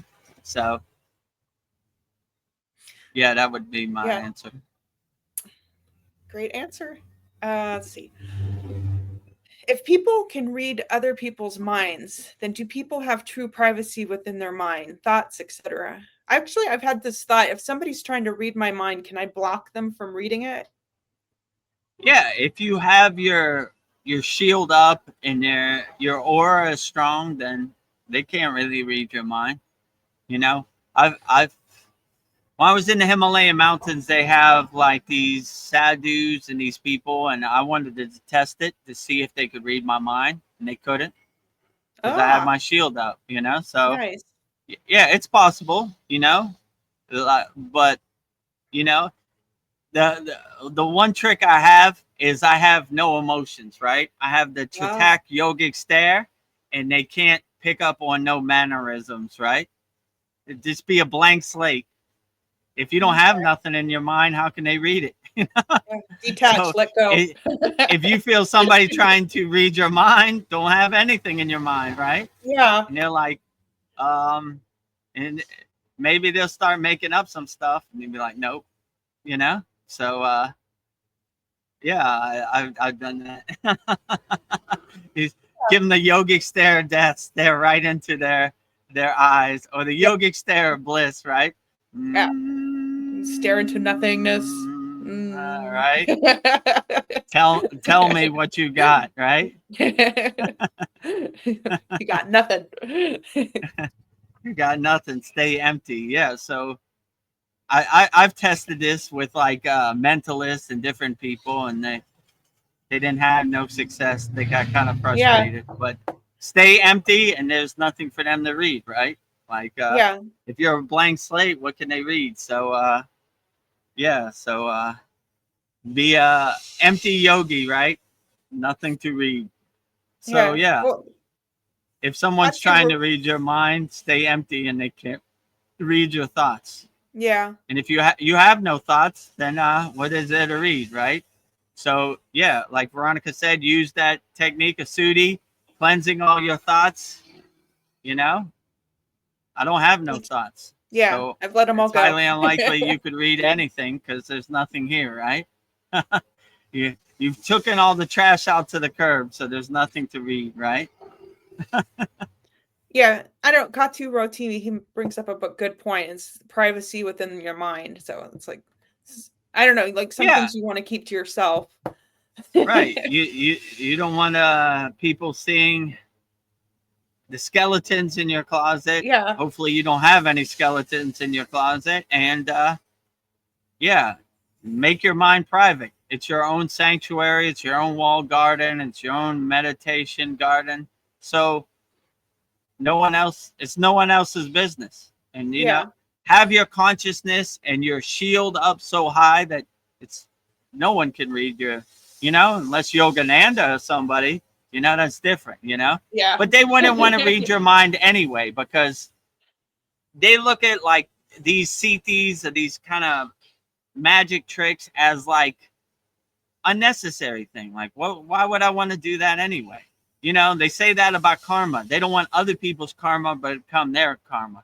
So they don't want other people's dirty thoughts becoming their thoughts, Like, I don't want to see your horror movie. So the real people who could do that wouldn't want to do that anyway. So, the charlatans or the snake oil salesmen who say they could do that, they can't really do it anyway. So yeah, I would just stay blank, be a blank slate, and there's nothing to read. And the real people who could go beyond that barrier wouldn't want to do that anyway, because they don't want your horror movie becoming their horror movie, or your ghost story becoming their ghost story, or your thoughts becoming their thoughts. They look at it the same way as karma. So they wouldn't do it anyway, right? It's almost like a waste of time. Like, I'm not trying to do any magic tricks or prove anything over here. I'm doing my inner work, and these are just byproducts that happen when you do your sadhana wholeheartedly,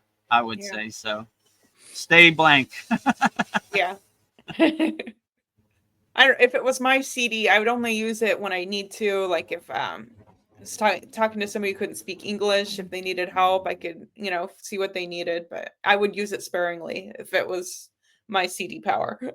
Yeah, you read people's energy, and if it's coming from a place of love, not from hate, then it's always great. Help as many people as possible.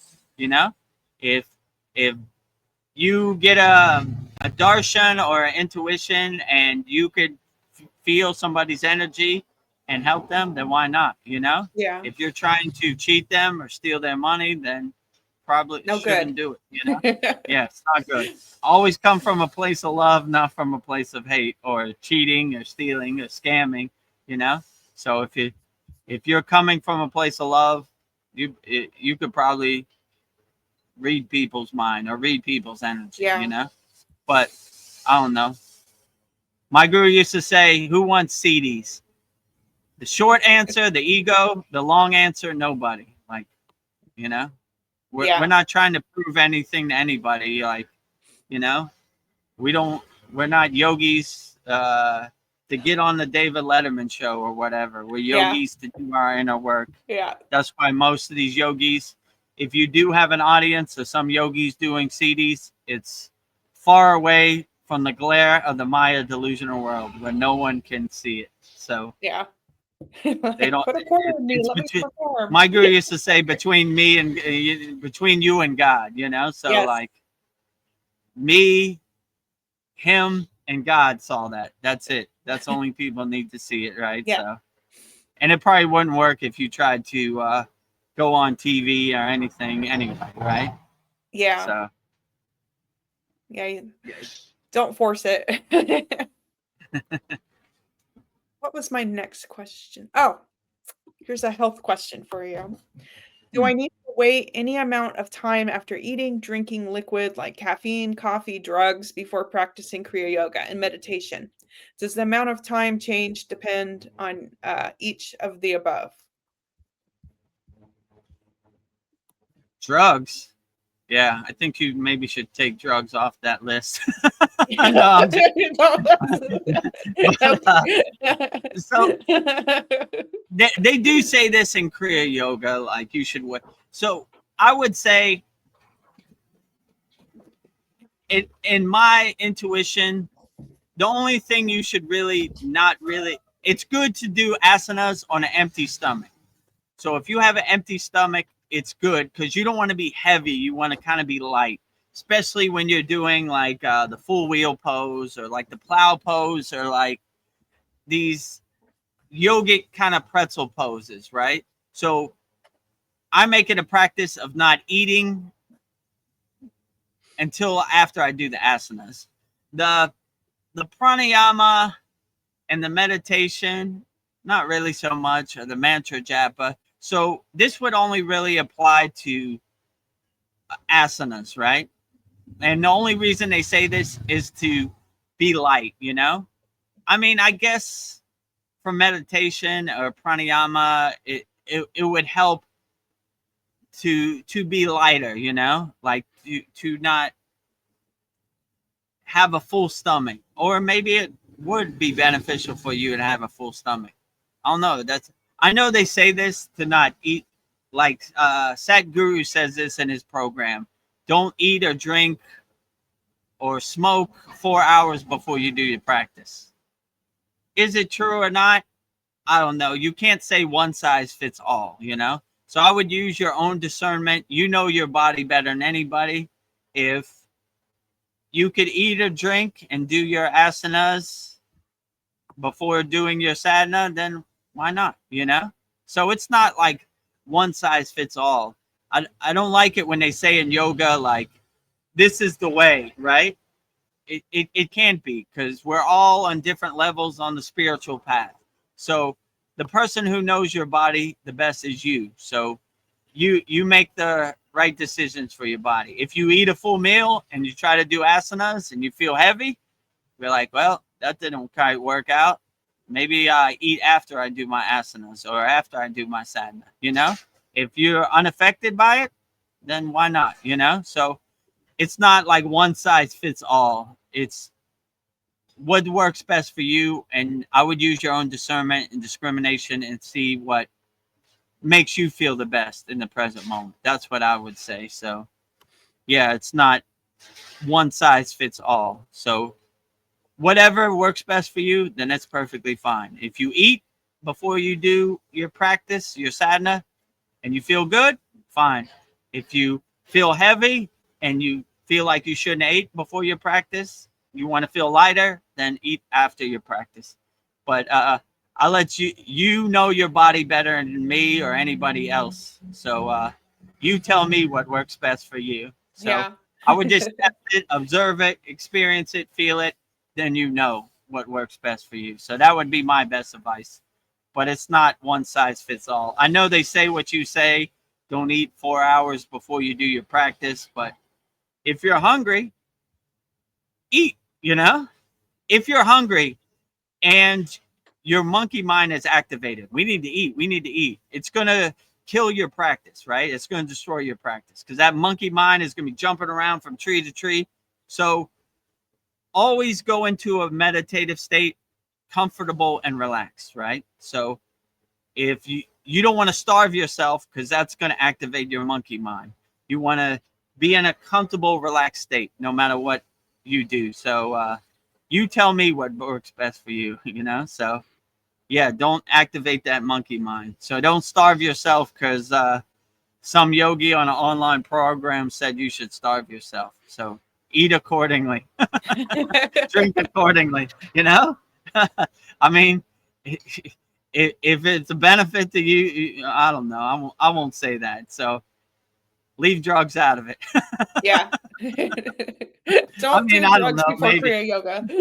Or if maybe you it'll do make it drugs better. and it helps, you know, the machine help get you to an enlightened state. Yeah. No, maybe, you know, maybe Yeah. some people need that. Yeah, you get I some don't want to be a DMT in you. yogic Nazi. Maybe, Yeah. I don't know. I've never tried it, but maybe ayahuasca or DMT, these things help get you there. I don't know. So, you know, I was told it's not necessary for me where I'm at on the spiritual path, Yeah. but You I make don't your know, own.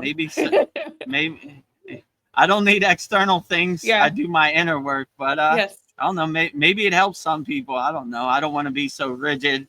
Like, Yeah. I don't know. You know, I don't know. Try it out. I'll just say Yeah. test it, observe it, Yeah. experience it, know it.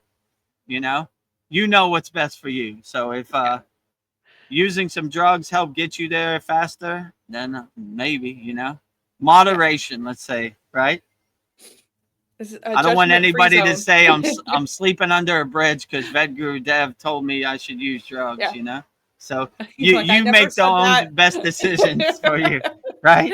I don't want to see you on Skid Row because and why are you Yeah. here, sir? Vedguru Vedguru Dev said on Dev. his live stream, says why not drugs, We'll put a use your own disclaimer. discrimination and discernment, right? Don't take everything I say to heart, Yeah. So I just skipped ahead. Looked like Sandy and Paul were talking, so I think I'm gonna go with this comment. Sandy says, "I've done hundreds of mediumship readings, and these synchronicities are a fun way. Those in spirit send us signs. I'm always in awe." Yeah, read that one again because I was looking at the comments. Oh, it's okay. I've done hundreds of mediumship readings, and these synchronicities are a fun way. Those in spirit send us signs. I'm always in awe. True. Yeah. Yeah, I'm always in awe too. Like I stay ready so I don't have to get ready. But this is not like the ultimate goal. I do my sadhana, and every once in a while they'll send you a confirmation, and you're like, oh, interesting, But it's like, keep up the good work, You're gonna be fine. Everything is great, Every once in a while we send you a gift from the astral plane, to let you know you're on the right track. Yeah. As you were reading that, a cat just walked by me, a white cat under my seat. So I guess keep up the good work, Vedguru. Yeah. Oh, he's right here. He's right next to me. Hi, kitty cat. Meow meow. I don't know if I could pick the cat up. Let me see if I can pick it. Yeah, some cats like it. Hey, aw, you're beautiful. Hi, Mr. Meow Meow. He's like, what? And he's a white cat. Yeah, white cat. A light being. Oh, you hit my camera, cat. Oh, you went away. He was cool. He was just like checking things out. That was a cool cat. So, yeah, that's a perfect example. When you stay open and you become like a nuclear power plant, radiating the divine signal and transmuting the divine signal out, you get these confirmations where these butterflies, these cats, these squirrels, these lizards, birds, I don't know where they come from, but once I start talking spirituality, they all kind of line up and give me an audience, which was cool. So yeah, yeah, they do give you like some breadcrumbs, some signs on the path, and help you.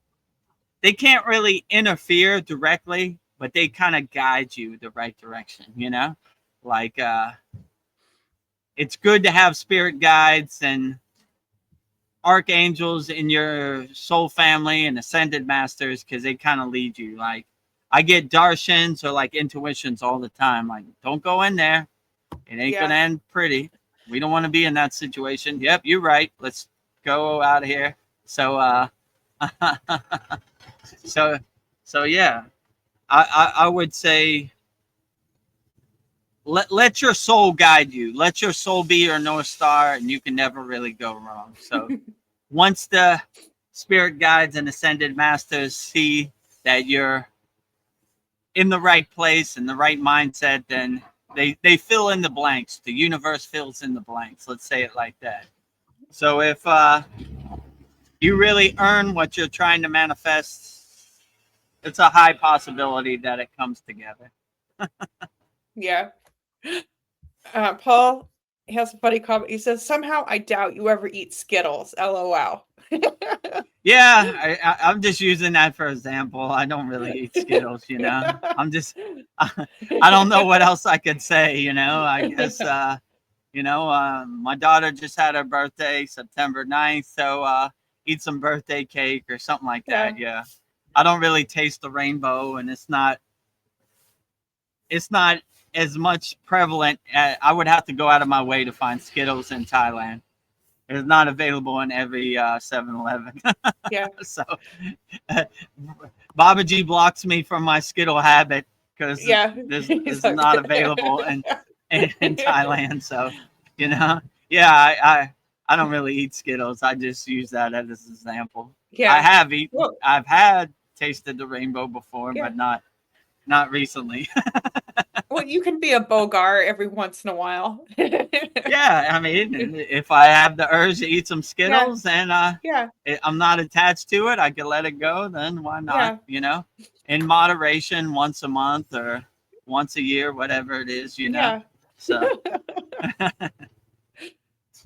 Paul says that B Army literally has a plan called Con Plan 8888 11 counter zombie dominance plan. Look it up.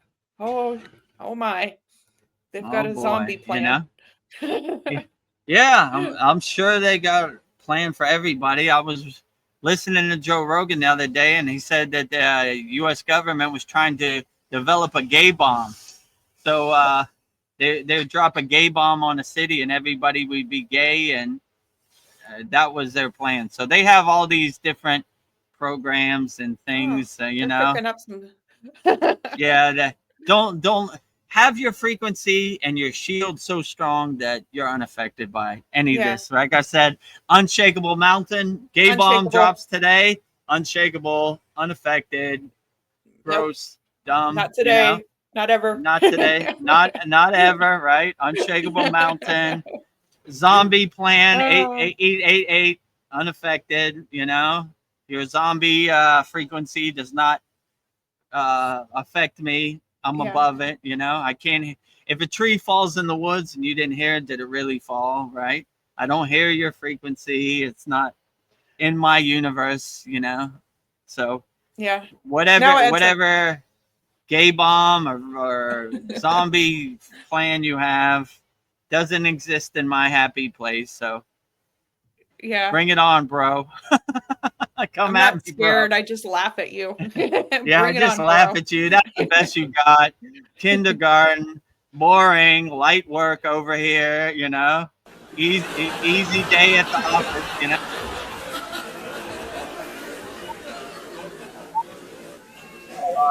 With all your black ops and your plans and your bombs and your, you know, zombie work, whatever. So, yeah, bring it on. Is that the best you got? You got nothing, you know? I'm bored with you. Boring. Boring. You know, running the playbook again. Boring. The Wizard of Oz is speaking. Oh my God. Listen to the big Wizard of Oz behind the curtain. He's so all-knowing. He has all the secrets to the universe. Boring. You ain't nothing. You have no power. You ain't nothing. Toto, bite him in his ass. He don't know what he's talking about. I thought you were God. You're just some bald-headed old man behind a curtain, you know? Yeah, we outnumber you. We outnumber you. The 99% outnumbers the 1%. All your divide and conquer plans and your psyops and all your things, boring. Get a new...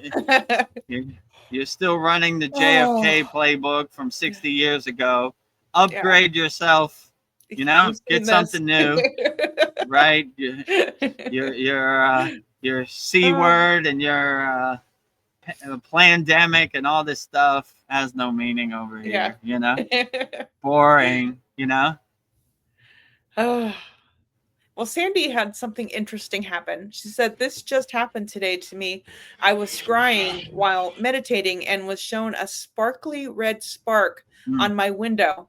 Looked almost like those sparkles they use in crafts, but moving like a twinkling star. That sounds cool.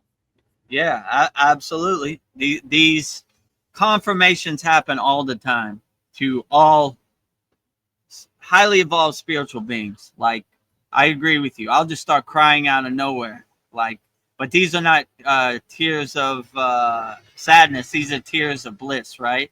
Like, when you get an audience of a light being or a presence, it's the most beautiful thing you've ever seen, you know? Yeah. So, and anytime I see or get an audience or a darshan from an archangel or a light being or spirit guide, it's the most beautiful symphonic thing I've ever seen. So, yeah, Yeah. I've been known to cry my eyes out for no reason, but it's not tears of sadness. It's tears of divine bliss, right? God gave me an audience. This is the most beautiful thing I've ever seen. Well, there's more to this story. She says, I felt it was a presence and asked who it was, and I heard Babaji. I'm still processing this. Whoa. Wow. Whoa. That is a beautiful blessing, right? Babaji came to you, and yeah, Babaji is the greatest. So I've had many darshans with Babaji, and it's always beautiful things. So the first one I had, I cried my eyes out like I was like it looked like I jumped in the ocean. My shirt was soaking wet. The other yogis that were there were fanning me. Yeah. But I didn't want to open my eyes because I knew if I opened my eyes, Babaji would be gone. So I tried to enjoy it for as much as I could, no matter how shaking and crying and emotional release. I was like, I thought I was getting hit by lightning. I was like, what's the message, Babaji? Yeah. So anytime Babaji comes to you, that is a beautiful thing. So just tell him VEDGURUDEV told me you'd be coming, Babaji, and here you are. What's the message, you know? Yeah, Babaji doesn't go to just anybody. I think you have to be on a certain vibration for Babaji to visit you. I used to think that too. Like, why would Babaji come to me? He don't come to people like me. He goes sees Yogananda, Yukteswar, Lahiri Messiah, these type of people. But Babaji will come to you if you're open to it. So all the inner work. You know, when I started doing the inner work, it was almost like a breath of fresh air to these ascended masters. Like, thank God this guy VEDGURUDEV'S gets the message, and we could come have tea with him on his crown chakra, right? Or he's open to the signal, right? Like, thank God, you know? I've been waiting for this guy. And that was almost the darshan I got from Babaji. Like, what took you so long? You know? Like, oh my God, you're having too much fun out here in the Maya delusional world, treating your body like an amusement park. You know, let's get to work. Yeah. And I'm like, yeah, you know, it's like a smack across my face. Wake up. Oh, yeah, you're right, Babaji. You're right. Right. I'm having too much fun out here. Okay. All right. Let's get to work. How do we start? You know? So, yeah, if you have when I have seen Babaji, it's more of an internal thing, but it's like what you say, like a golden sun or like some twinkling sparks that you see, you know? At first I didn't understand this, but after I had my experiences, I knew what it was. So anytime I see, I bow to Babaji's lotus feet. Let's say it like that, right? Like he's giving me an audience, and I'm gonna enjoy it for as much as I can. So yeah. Anytime Babaji gives you an audience, that's a beautiful thing, you know. So enjoy it as much as you can, and be grateful because it doesn't happen too often, you know. Let's say it like that. I could say since I got on the spiritual path, maybe 5 or 6 times at the most. And it usually comes when I need some motivation or inspiration, right? Like I'm doubting myself. And the message always is with any ascended master or archangel or spirit guide, keep up the good work, you know? What are you worrying about? Everything's going to be fine, you know? You have nothing to worry about. Everything's going to be fine. Don't doubt yourself. You're doing a great job. Keep up the good work. help as many people as possible, love as many people as possible. You can never go wrong, you know? Yeah. You got this, Vedguru Dev. You You you got got it. this somewhat, Vedguru Dev. And then Sandy said glitter. That's the word. Yeah, she described Yeah, it glitter. as twinkling, but I guess it was glittering Yeah. too. Yeah, I understand what you're saying. It's like a sparkling light, like a bunch of sparkling lights. Yeah. Oh, great. Outstanding. Yeah. Yeah, we've we were talking about me cooking a while, but she says cooking is hard and it takes a lot of energy. I cook for 2 daily and it can take a lot of energy. You're a rock star, Yeah. Veronica. Well, thank you. Sometimes I feel like cooking's Yeah. like a superpower. Like Yeah, it makes you people have a happy. superpower like an Annapurna, right? Yeah. The Yeah. goddess of food, feeding, helping people. What's better than that, right? In our Kriya Yoga Masterclass, we have a food mantra, which blesses our Yes. food and purifies it, which is outstanding also. So, yeah, you can never go wrong feeding people. That's also great karma yoga. You go to any of these ashrams in India, they have a big line. They're lining up to get fed for free, just helping people. So that is Yeah, a I true see. blessing, helping people by feeding them. Yeah, like I'll see videos of your guru feeding people rice, and I kind of like I get envious. I'm like, I want to be that person feeding people. Like, Yeah, they have a big pot, line up, Yeah. put it on. Yeah. Yeah, it just I don't know. It has like it feels like a warm hug. It just feels good. Yeah, it's great. It's outstanding. Look for the opportunity to feed as many people as possible, Yeah. especially people in need, you know? So we go out of our way. So you can never go hungry in India. All you have to do is go to a temple or ashram. They're lined up early in the morning and the evening. They got everything ready for you. Yeah. And animals don't go hungry either. You see the animals will come up and take the food off the puja. And Right. they help themselves. Yeah, they don't go hungry either. So Oh. if you see a monkey drinking a Abhishekam milk off of the Shiva Lingam, perfectly fine too, you know? Yeah. It's divine milk. Why not? Well, Sandy says, I do enjoy cooking at times. I definitely love eating. Yes. Eating is very enjoyable. Yeah, absolutely. That is probably my vice. I enjoy food, right? That's, you know, especially when you come back from the Himalayan mountains, kind of bland and cardboardish. So when you get some spices or some flavor, you're in hog heaven. You're like, this is what salt tastes like. Ooh, salt. Oh, well, yeah. I remember my guru tell you a funny story. He's like, we have a special treat today. And I was like, oh, yeah, Indian sweets. Come on, Indian sweets. And he was like, ghee. You know what ghee is, like clear butter, right? Yeah, I was like, ghee? Can I get some sugar in my life? Butter. You know, I was like, ghee? That's it? My enthusiasm here.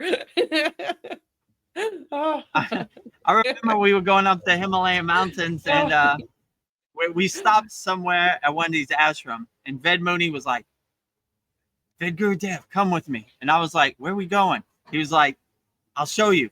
And they have these sweet spots in India, right?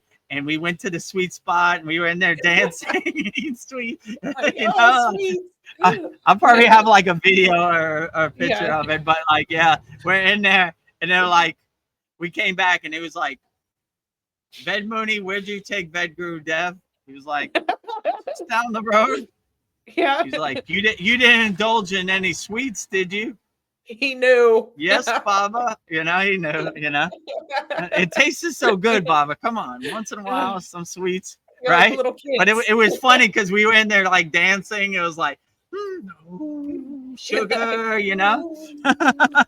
Well, I forgot what sugar tastes like, you know.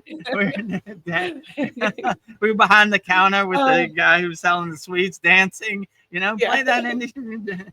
Oh, it tastes so good. Oh, Katu Roti says, thank you very much for answering my questions. Very lucky Yeah, and grateful. no He problem. says, Anytime. I'll answer all of everybody's questions wholeheartedly on the YouTube chat, and yeah, so it's my true blessing to answer your questions wholeheartedly. I know what it's like because when I started on the path, I had a lot of questions, but no one really to answer it. So it's good to have a platform where we could answer spiritual questions from people around the world. So yeah, put it in the YouTube chat. We'll answer all your questions wholeheartedly, And then the last part of his comment, he says, it seems like the solution to all questions is to practice Kriya Yoga. Yeah. I mean, I would say that, but I'm kind of biased, So I asked my guru one time, how will I know when I'm enlightened? He said, when you have no more questions. So once you do the inner work, you experience it, you feel it, so you know it. So the questions get answered by themselves, just by doing your own sadhana and your own yogic practice. So yeah, I would say, the inner work is done by realizing your true inner potential. What spiritual path you take to realize that is up to you. I'm biased. I'm a Kriya yogi. I love Babaji, so I'm always going to say Kriya yoga and Babaji, but it's not one size fits all. Find which God resonate with the best and uplifts you and makes you the best. So if that is Babaji, then that is truly beautiful. Everybody who loves Babaji and Mataji, I love them, and we love all Kriya yogis and Kriya yoginis. And, if you want to be a Kriya yogi or yogini, and you need some step-by-step process, go to our free Kriya Yoga School, subscribe to our YouTube channel. But it's ready. Everybody is a Kriya yogi and yogini. They just unlock their inner potential, unlock their inner Kriya yogi or yogini, right? Realize it. So all we do is give you tools to realize what you already have, right? And clear out all the blockages and all the distractions. So, we basically clean your ashram, your temple with these kriyas, and you realize that the self-realization has been dormant inside you always. So once you unlock that, then you'll be surprised your own potential, right? So yeah, I remember the first interview you did with Chad, and you were like, if you love Babaji, I love you. And I was like, who is this Babaji? Like, right, maybe I'll Babaji. love Now we know too much about Babaji, right? I love Babaji. If you love Babaji, I love you wherever you're out in the world. So let's get to work. Let's plant that tree today. Yes. Like I said before, the best time to plant a tree was 10 years ago. Second best time to plant a tree is right now, today. So plant your tree today. Get on the Kriya Yoga path. If you need some tools, it's all on the screen right there, and we'll get to work. Sandy brings up a good point. Gay is not something you can turn on. What the heck? LOL. I don't know. You're talking about the U.S. government. You're talking about the cabal, the elites. Their mind is not right. They are not coming from a place of love. They're coming from a place of hate. So, I don't know what they do with our taxpayer money. They just waste it on stupid plans, But you're right. Like, it shows how ignorant they are, I got an idea. We need a $10 million budget so we can develop a gay bomb. Terrible idea, help people, go to downtown LA. There are millions of homeless there. Help them get off the streets, help people, put meditation and breath work into schools, this type of stuff. Don't waste your money on frivolous junk, right? I agree with you. It's not a switch you could turn on and off. But in the lower frequency beings, it is, right? So that just shows you, why should we listen to them? They don't know anything there. Right? They don't have the answers, right? That's what they're working on, is a gay bomb. They're spending all this money on that. Right. Like, I could barely pay my rent this month, and they're wasting all my taxpayer money on a gay bomb. But, you know, it doesn't surprise me. You know, this is the Maya delusional world that we live in, you know. Oh, I missed a Sandy comment. She said, "Yay, kitty cat." I thought was cool, Yay, that cat. Yeah. That should be part of your highlights, when that cat was just like, was so chill. He looked like he didn't fight you. Yeah, he didn't fight me or scratch me. Yeah. He liked Yeah, your I'll energy. put that in one of the sad song videos. Yeah. Maybe in the beginning or the end, right? You're like, Oh, Vedguru Dev, he's such a good storyteller, right? There's no white cat next to him. yeah. Confirmation, Evidence. right? Evidence, right? No, the cat looking into the camera was hilarious. Speak the truth. Oh, Sandy. And she, about the Babaji, she says, and today was a hard day for me, and I asked for help. Ooh. Yeah, so if you need help from Babaji, we say the Babaji's Mula mantra, but I'll say it now. It's Om Kriya Babaji Nama Om. So if you're going through something and you're going through some trying times, just call Babaji. Maybe he's waiting for your call. So hopefully it'll help get you through the day. I'm glad Babaji gave you that confirmation and let you know everything's going to be all right. You know, no matter what you're going through. That's what they always tell me, the Ascended Masters. He was like, what are you worried about, Vedguru Dev? You're going to be fine. Everything's fine. Keep going, you know? So sometimes you need that little extra, you know? So yeah, that's basically the overall message that they always give me. Keep up the good work. Everything's going to be fine. Don't get discouraged. Help as many people, love as many people as you can, and everything will be fine. But I'm under no delusion that this Maya delusional world is not crazy and chaotic and dense and overwhelming. Even Vedguru Dev wakes up like, all right, going out in the world, put up my shield. They're coming for me. All right, let's get to work, you know? They come for me too, you know? I'm not going to say I just sit on a cloud in a lightened state. I have one foot in the Maya delusional world and one foot out, you know? In the world, but not of the world. But they still come for me too, you know? Yeah. So it happens to all of us. You just got to take it on the chin, put a smile on your face and say, all right, you know, thank you, Babaji, for that confirmation. You know, I appreciate it, you know? Sometimes even me, I need a confirmation, you know? Vedguru Dev, I know you stayed up late watching football and you woke up early to do this Soul Talks. I'm going to send a white cat for you to let you know it's okay. All right, okay. Let me show it, you know? It's okay. Yeah, it's going to be all right. I don't know, right? that cat was hilarious. It was just like, all right. It's going to be okay, right? yes. Cats make everybody happy.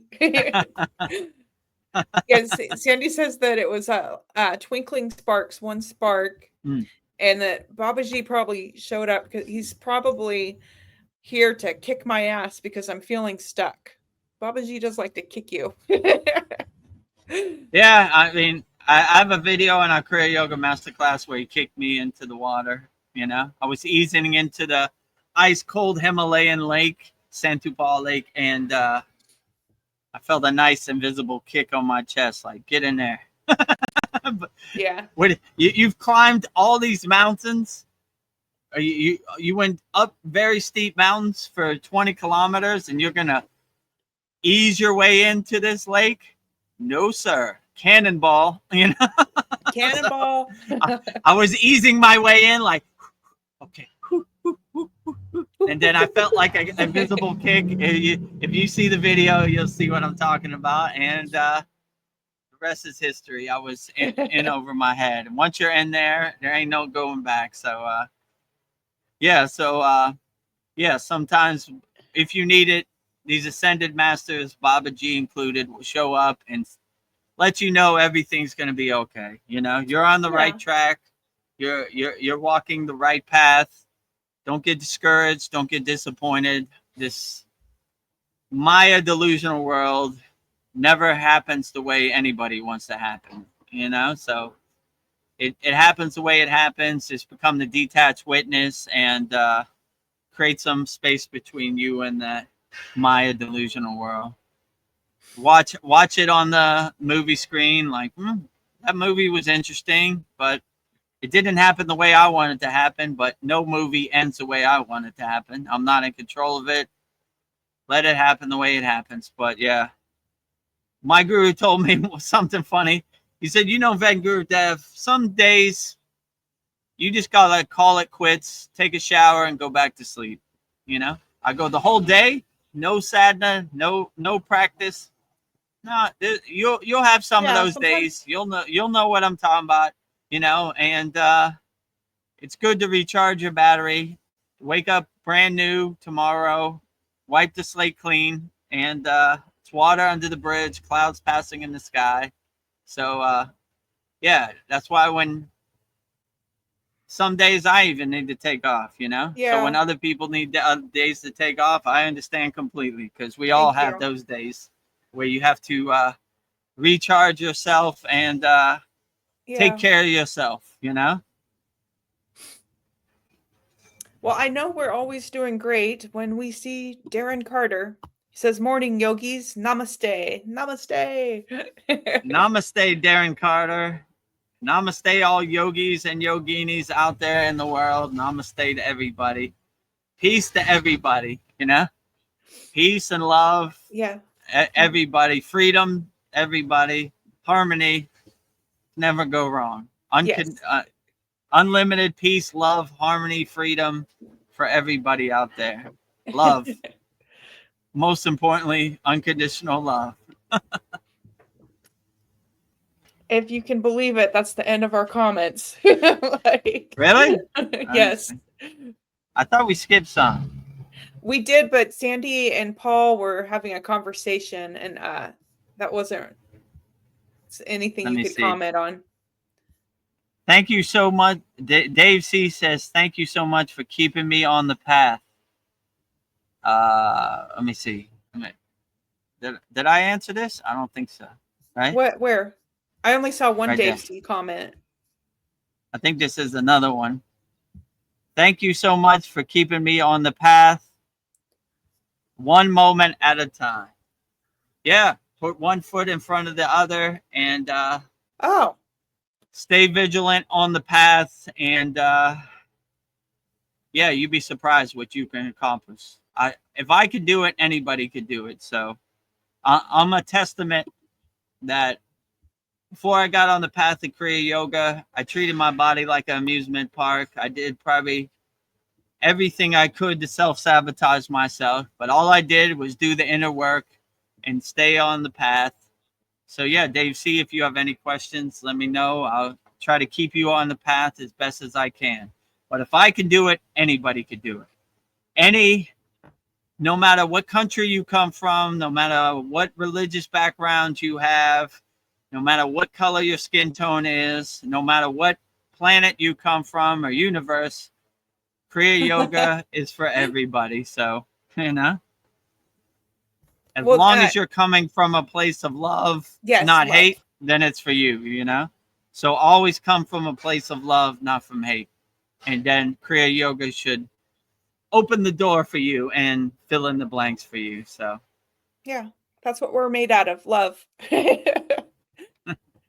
Dave C says, my friend is going to Nepal in October to train in Buddhist meditation at a SKOOL monastery. Can you share a bit about your early journey into Kriya Yoga? Ooh, that's a good question. Yeah. So first of all, Nepal, I love Nepal. The place I went up the Himalayan mountains is on the border of India and Nepal, right? So I could literally throw a rock to Nepal, right? our Sherpas, our porters were Nepalese, right? So they know how to navigate the Himalayan mountains better than anybody. They were built for it. Let's say it like that. So I have deep respect for all Sherpas and Nepalese. Yeah. So yeah, walking the spiritual path and going to a ashram or a Buddhist temple. When is he going? In October. So that's in a couple days. Yeah. So in October in Nepal will be nice and cold, right? So you'll have no choice but to do your inner work, right? Yeah. I know firsthand. You know, you better break out that Tumo. You better break out that Kalapabati breath. You better break out that Bastrika breath, because you're going to need to heat yourself internally, right? You know, but you're kind of thrust into the fire, you know. Me too. Like, I come from Miami, Florida, a tropical place. I live in Thailand, a tropical place. So when I was thrust into fire, I had no choice but to heat myself. So yeah, going on the spiritual path is a beautiful thing. So, I mean, I have many stories about my Himalayan journey, my guru's ashram. I mean, endless stories. So, yeah, maybe Dave C, be more specific of what exactly you want to know, and I'll answer it as best as I can. But yeah, it's a beautiful thing, walking the spiritual path. When we went to the Himalayan mountains, it's called yatra. Yatra is basically pilgrimage. We're not going there for tourism. We're going there to feel the energy and the vibrations to uplift each other, you know? So these pilgrimage we go on are to really help us more connect and realize our true inner self. So yeah, that is a beautiful thing. Can you share a little bit about your early path in the Kriya Yoga? So, well, I'll basically say, because this is more pertaining to Nepal and the Himalayan mountains. I've had many experiences in Tamil Nadu and Sri Lanka, but yeah, since you're talking about Nepal, so the place I went to that was on the border of Nepal is called Santupal Lake, which is a basically holy lake. They said many gods have bathed there.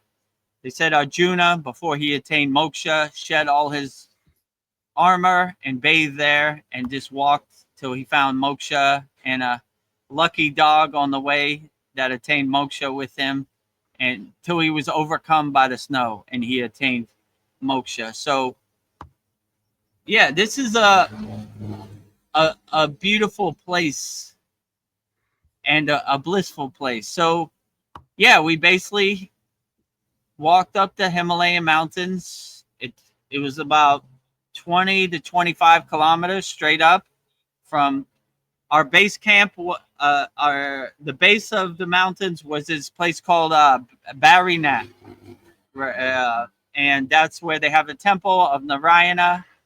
You know, we prayed there. They actually have in the temple, they have a hot spring, which is like, I guess this hot water comes from the mountain. Sometimes it's boiling hot. You can't even get in there, but it's like hot water. So yeah, we bathed in there every day, and yeah, we found 2 Nepalese porters that carried the bags, carried the tent, carried the food.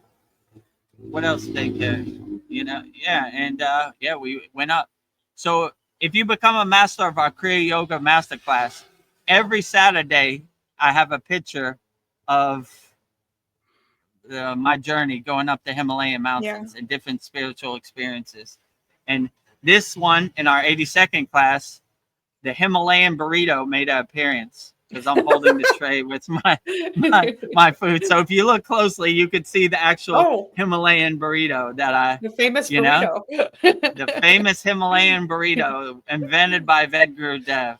So just to give you a backstory on that quick, they have roti, which is like circle bread that they tear off a piece, they put it in the curry or they put it in the dal, and then they put it in their mouth, and that's how they eat it. And then they have like I don't know, potatoes. You'd be lucky to get some corn, maybe some rice.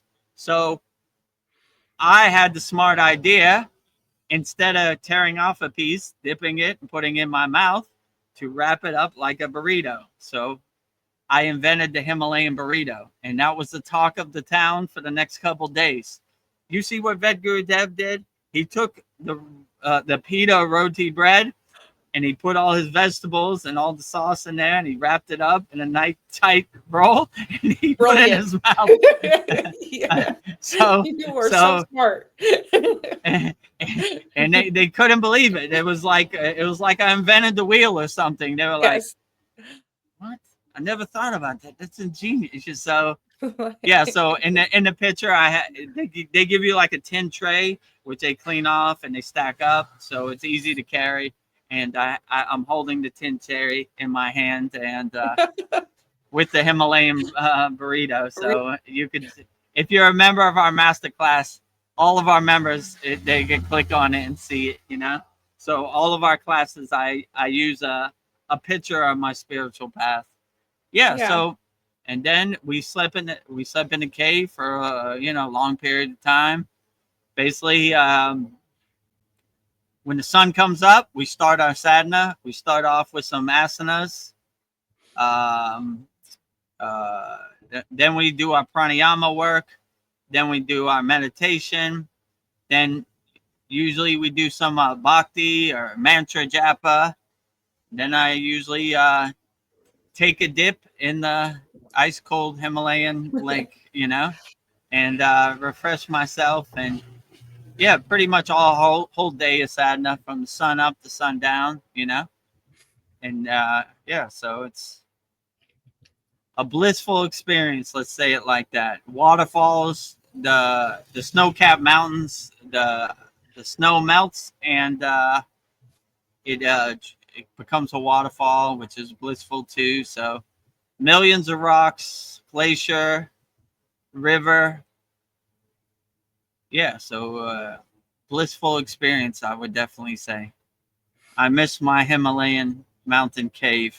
Yeah. And yogic and yogini camaraderie. More yogi, but every once in a while you'll see a nice yogini. Well, doing a practice. That sounds beautiful. Maybe someday you can do it again, and maybe bring your students along too. Actually, let's play that video of my guru, because it shows me in the Himalayan mountains, and it shows me in the lake, and yeah, so you could basically get a good idea of what I'm talking about in a 2-minute package. So yeah, I guess this is more about what is my lineage, my parampara, who is my guru, but you could see video footage from me and my guru in the Himalayan mountains, and give you some idea of what it looks like and what the journey's like. Yeah. Welcome, my name is VEDGURUDEV, and I am honored to be your teacher in this transformative practice of Kriya Yoga. I am an award-winning Himalayan yogi, holding the highest certification in Kriya Yoga instruction, recognized by India's most respected yoga acharyas. Since 2018, I have been teaching this profound spiritual science of Kriya Yoga to students all around the world, helping them unlock their inner potential, aligning with the divine. Who is VEDGURUDEV'S guru? My revered guru is Swami Vedananda Saraswati. He is one of India's most respected yogis, swamis, and spiritual teachers. His ashram is located in Dwadahat in the state of Uttarakhand, India, nestled amidst the serene Himalayan mountains, near the sacred Babaji's cave. Swami Vedananda is not only a master of yoga, but also the author of several renowned books on the subject, sharing timeless wisdom with seekers worldwide. His teachings have profoundly shaped my spiritual journey and deepened my understanding of Kriya Yoga. What is VEDGURUDEV'S lineage, parampara? My practice and teachings are rooted in an unbroken lineage of Parampara, which signifies the uninterrupted transmission of Kriya Yoga knowledge, techniques, and values from one generation to the next. This Siddha tradition, known as Siddhanta, ensures the teachings remain pure and potent while adapting to the needs of the times. It is through this lineage that I not only learned the sacred techniques of Kriya Yoga, but I also absorbed the wisdom, energy, and the transformative power of the tradition directly from my beloved Sadgurudeva, Maha Avatar Babaji Nagaraj, the immortal fountainhead of Kriya Yoga. Why the name VEDAGURUDEV? The spiritual name VEDAGURUDEV was given to me by my guru as a part of sacred initiation called Name Diksha during a profound experience in the Himalayan caves near Satupan Tau Lake in Barinac, India. What is Name Diksha? Name Diksha is a sacred initiation where my guru bestowed a spiritual name upon me, VEDAGURUDEV. My name symbolizes a new spiritual identity, marking the commitment to the spiritual path, my alignment with higher truths. My guru intuitively chose the name VEDAGURUDEV based on my energy, potential, and inner nature.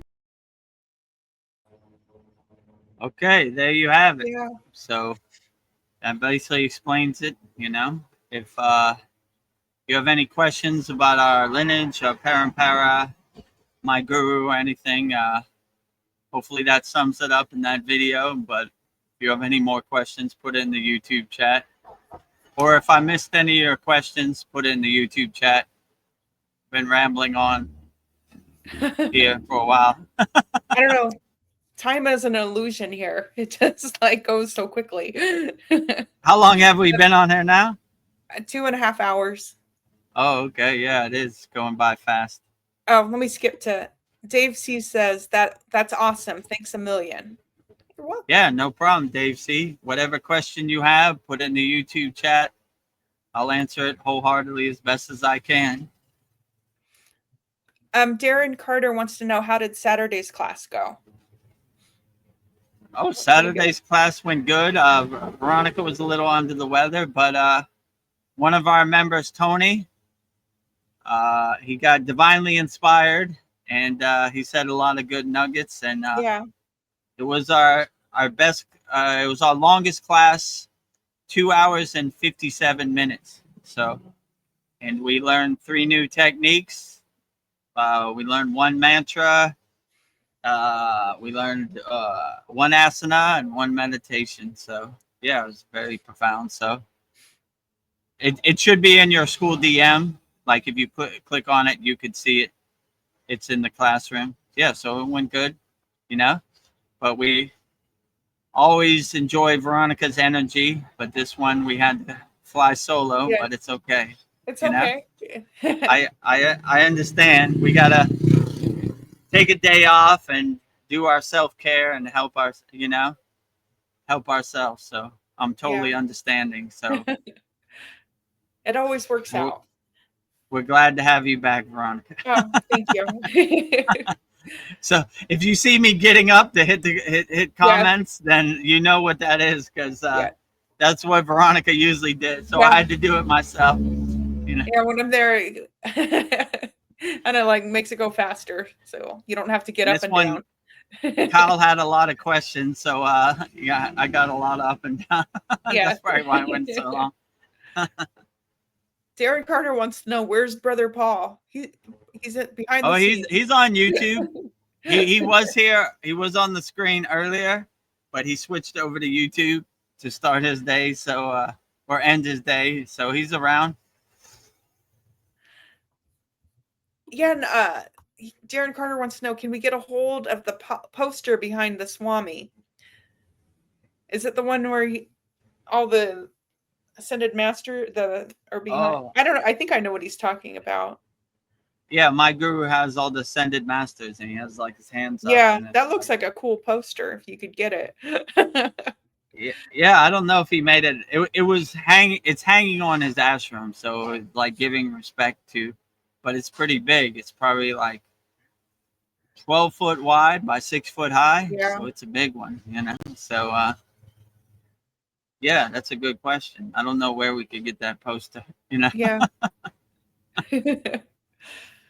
Yeah. Well, maybe when you have your own ashram, VEDGURUDEV, he'd get that for you.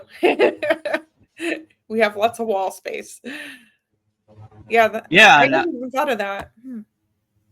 another thing, I just made all the 6 certificates, and I'm going to print it after this and try to frame it. You know. Oh, wow. So, Yeah. so our next class, maybe we have that if we're lucky. You know. So yeah, we have some good posters. You know. And maybe if you want that, Darren Carter, I can give you that. You know, all the certificates, all of Veronica's beautiful paintings from the last 18 months. Yeah. I just have the originals, but that would be cool to like print them all up and put them in a frame. Yeah. Yeah, that's maybe that can what I'm become a trying new to do. poster. Yeah, Ooh. that would be a good poster, right? All the certificates. Huh. Wow. Well, I think we've been at the 2.5 hour mark, so I think we'll wrap this up soon. But let me Okay, yeah. questions If for you. anybody on our live stream has any last minute questions, put it in the YouTube chat. Try to answer everybody before we get to it. And yeah, you know, I don't want to no yogi or yogini behind. So Absolutely not. Everybody gets to ask questions. Well, here's a thought. Oh, Sandy came in. What do you think our purpose is here beyond survival?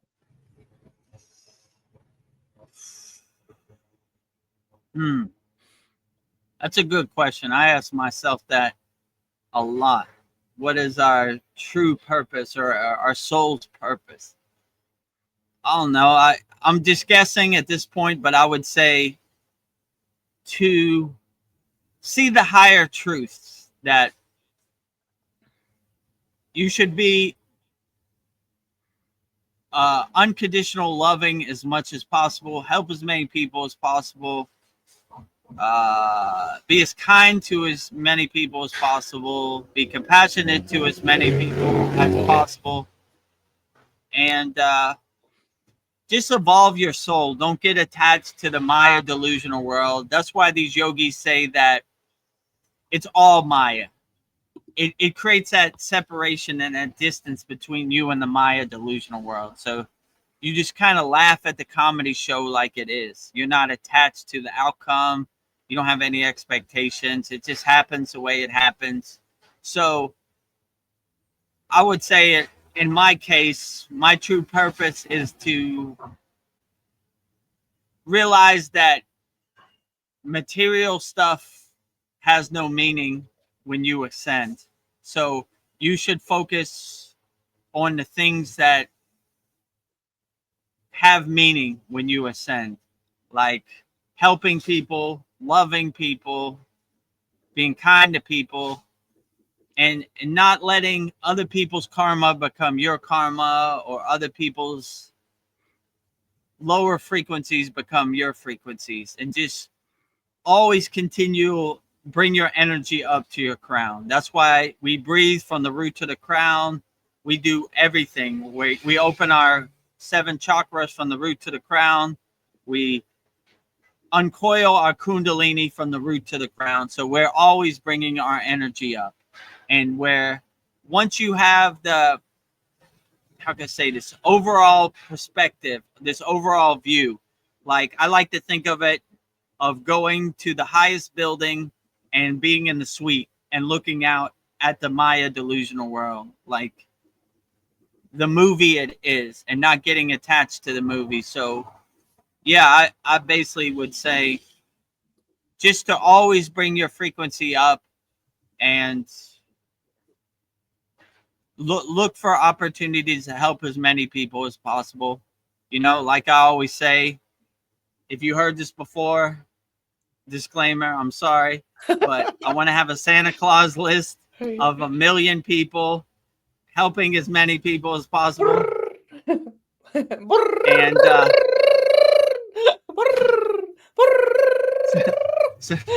so when I send, I highly doubt they're going to ask me, or just my intuition, how much money I have in the bank, or what kind of car I drive or who I voted for president. They're gonna ask me how many people did you help, and did you do the best you could with the tools you were given, you know?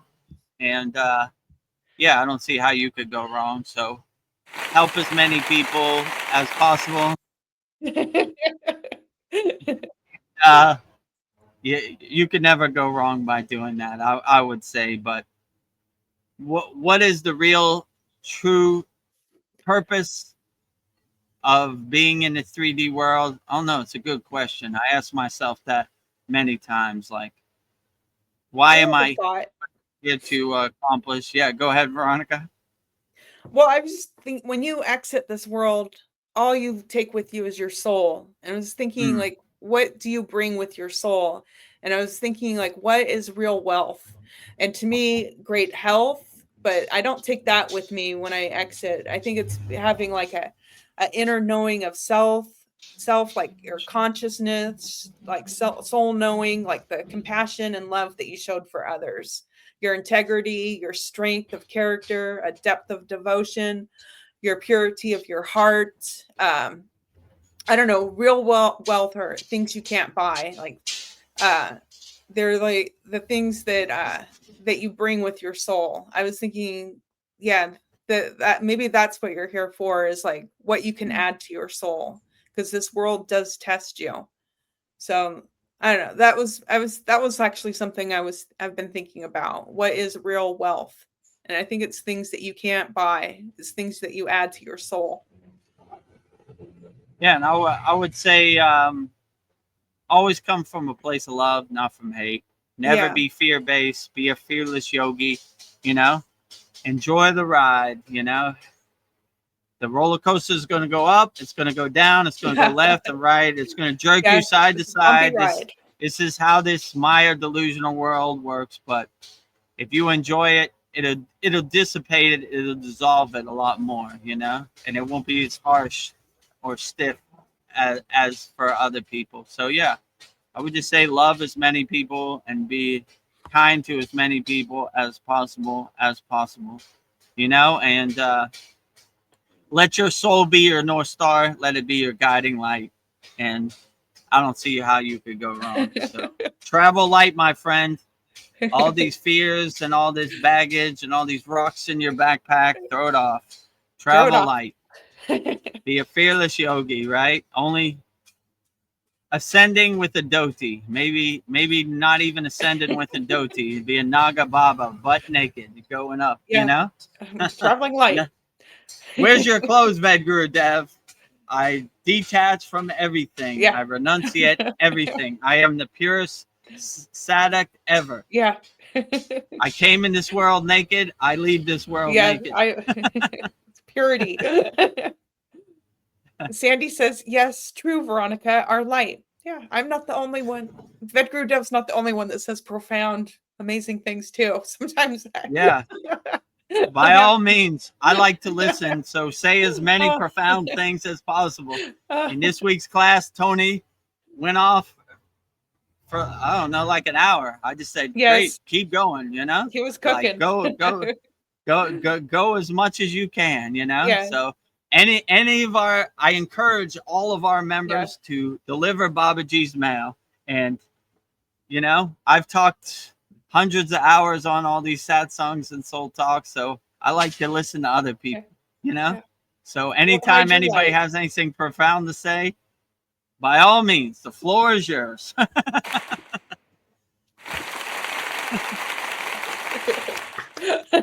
The floor is yours. Let your soul shine.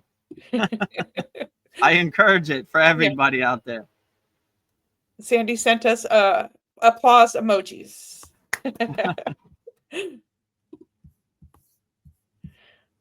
Well, I think my last thought, I was put together a list of like how to respect yourself, and you can add to it, VEDGURUDEV. Stop looking for who is not looking for you. Don't, and then stop begging. Stop saying more than is necessary. Don't overeat. Don't give your energy to people who don't reciprocate it. Invest in yourself. Make yourself happy. Stop entertaining gossip about other people. Think before you talk. Pause. Respect your time. Don't go where you are not invited. Be good at what you do. Be the best you can be. So that was just like a little list I put together. Nice. But This is like Patanjali's yamas and the niyamas, Yeah. right? Yeah. So, yeah, great. Yeah, Yeah. I agree with that. That's well said. You know, I don't think I need to add anything more to it. It's Yeah. it's perfect the way it is. Respect yourself, guys. Yeah, respect yourself. You know, if you don't love yourself, how can you ask somebody else to love you? You know. Yeah. So start with yourself.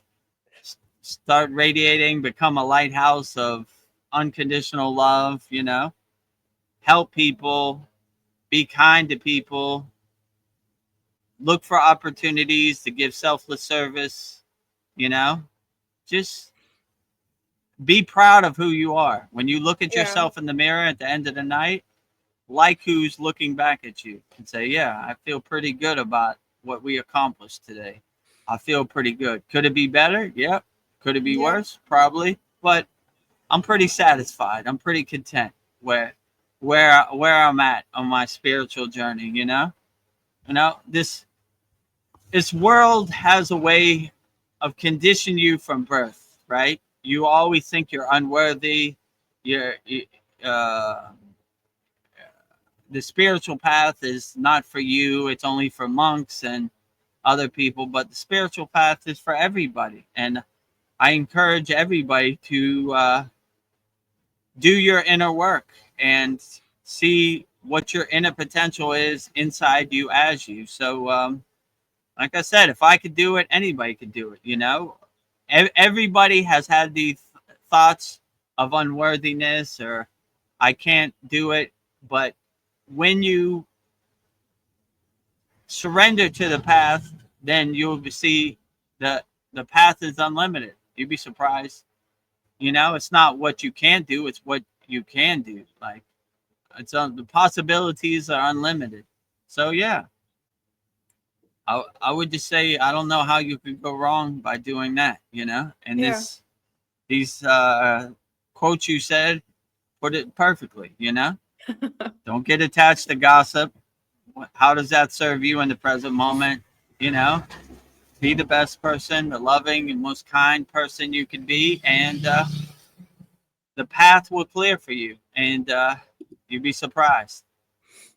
And I know when I first got on the path, I got to get out my own way, you know. Yeah. Sometimes I just gotta let Babaji guide me, you know. Yeah. Like Babaji's driving my car, I'm just witnessing him, you know. Drive me around, take me wherever you Yeah. want, you know. Sandy sends us a happy face, hearts, prayer hands, and 4 clappings. Maybe I need to do some clapping sound effects. Like, Yeah, there you go, clapping. Yeah, if you're a member, if you joined our Kriya Yoga Masterclass or a free Kriya Yoga school, you see we're emoji heavy in our Yeah. comments and our videos and our posts. So we encourage as many emojis as possible. Yes. That's the new language. That's the new soul language. Yes. Yeah, it's like another thought. I was just thinking, like, just enjoy the space between where you are and where you're going. So just enjoy the present moment. Yeah, enjoy the So, present moment. You know, yeah. it only happens once, so enjoy Yes. it to the fullest. You know. Well, this has been a very lively sat song. 3 hours went by quick. Like, so Yeah, we had an audience of a white cat also, so that was yes, cool. it seems like animals are always showing up. So cool. Any more profound thoughts, Vedguru Dev, before we leave? No, I think that's about it for our Yeah. September. What is it? 28th. Yeah. VEDAGURUDEV'S Soul Talks live from a Thailand beach with me and Veronica, Paul, Sandy, Darren, Dave C, Katu Roti. Katu Roti. If I'm leaving anybody out, sorry, you know. So yeah, you got a couple minutes to get your last minute question in, and yeah, make sure you subscribe to our YouTube channel right here at VEDGURUDEV. Every day we have daily Babaji quotes with me and Veronica. Very profound things said from Babaji and different citas and Yogi S.A.A. Ramaya. And we also have each one of these questions we edit into a video and we put it on our YouTube channel every day, every soul talks, every satsangs, which is good nuggets and insights on the spiritual path from different people who ask questions. And yeah, if you want to join almost 800 like-minded yogis and yoginis practicing Kriya Yoga 100% free, go to freekriyayogamasterclass.com. And yeah, they have a cool thing, which is a map tab. You click on that and you can see people from all around the world, you know, on the spiritual path. And if you want to find some people in your area, just click on the map and see who's in your location. You know, if you want to practice yoga with other people, or you want to meet somebody on a soul connection, then yeah, you could use our map feature in our free school. Yeah. And we also have a very interactive community where our members post, I don't know, over 30 videos, spiritual videos per day. So very profound benefits and insights. And if you're ready to join me, Veronica, Paul, in our Kriya Yoga Masterclass and master the supreme science of Kriya Yoga, go kriyayogamasterclass.com. Well, I just have some last minute goodbyes. Dave C says LOL, laughing out loud. And Sandy says, thank you guys. You rock. We do rock. You rock too. You rock too, Sandy. I just want to say goodbye and good luck out there in the Maya delusional world. And until we meet again at the next Soul Talks. I'll see you. Yeah, soon. good luck out there in the Maya delusional world. Don't get overwhelmed. Don't get disappointed. It happens to the best of us, VEDGURUDEV included. Yes. You know, that Maya delusional world is dense, but if you have some good kriyas and tools in your toolbox and you have the right mindset and perspective, like the detached witness, it'll dilute it a lot more and it'll dissolve it a lot more because you won't be so attached to it. But yeah, I understand. Sometimes you do need some luck out here. It's pretty overwhelming, you know? Yes. You know, financially, health-wise, family-wise, emotional-wise, coming at you from all directions, pulling you in all directions. Yeah, but, they're coming for you. Be like Lord Brahma, four-faced God, looking from all directions. Keep your head on a swivel, you know? They can't sneak up on you, right? You're looking from all directions, right? So, yeah, so I guess with that said, we'll wrap up our September 28th Soul Talks live from a Thailand beach. Oh, I think we got one last question. Oh, Dave C says, I'm preparing to join the upcoming Kriya Yoga Masterclass. Grateful for this opportunity and looking forward to deepening my practice. Yay! Yeah, absolutely. We would love to have you join our Kriya Yoga Masterclass family. When you join the Kriya Yoga Masterclass, I'm available 24 hours a day for all of our members. Yes. Every Saturday we have a class, 11 a.m. Eastern Standard Time. This would be our 83rd class. We just had our 82nd class, was very profound yesterday. And yeah, we have a lot of benefits. We have hundreds of classes, and we have them broken down into each class. What do we have? We have an asana classroom. We have a meditation classroom. We have a pranayama classroom. We have mudras. Mudra classroom. We have a mantra japa classroom. think that's it. And then we have, we take you on a step-by-step journey. We have beginner classes, then we have intermediate classes, then we have advanced classes. So yeah, we would love to have you, Dave C, join our Kriya Yoga Masterclass. We have, I think, 70 members right now. So if you would be 71, that would be outstanding. And we would love to have you, and I'll answer all your questions wholeheartedly, you know?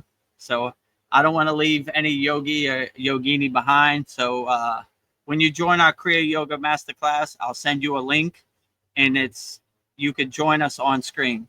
So if you have any questions in the class, you come live on screen and answer the questions wholeheartedly. And I want everybody who joins our Kriya Yoga Masterclass to get the fruits and benefits of practicing Kriya Yoga. Yeah, if somebody wants one-on-one time with you privately, you do your soul coaching, and people can talk to you privately for free. Yeah. For free. It's all included, and I'm not going to try to upsell you or have some other program. You join one time, and that's what it is forever, you know? Yeah. And even if the price goes up, as long as you stay your grandfather, then, you know, so you always stay at that price point. Yeah. So it's a beautiful thing. kriyayogamasterclass.com, open for everybody, you know? Yeah. So I would love to see you, and you could talk to me in real time, you know? Yeah. Just like Veronica. Yeah. Veronica's not only how would they say it? She's not a customer. She's not only I messed it up. I'm not a client. I'm a customer. You know? Yeah.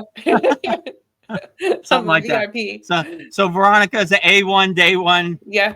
member of our Kriya Yoga School. Yeah. We've had it for about 18 months now, maybe 19 months now. So yeah, so we got a lot of fruits and benefits. Yeah. We'd love to see you, Dave C.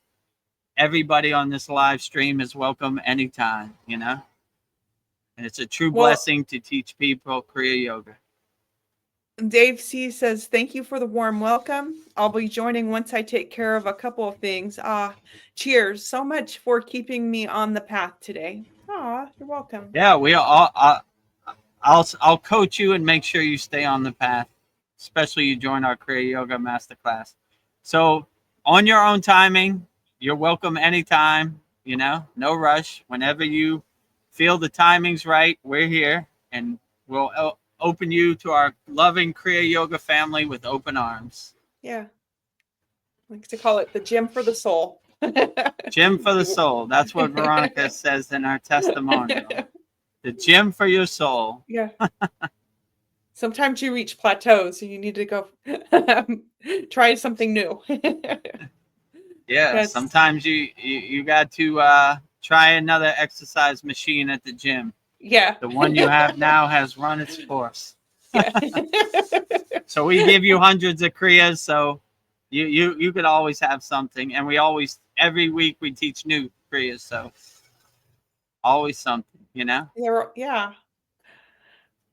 Wow. Yeah, I feel like I need to go practice some Kriya Yoga, do some mantras. Yeah, me too.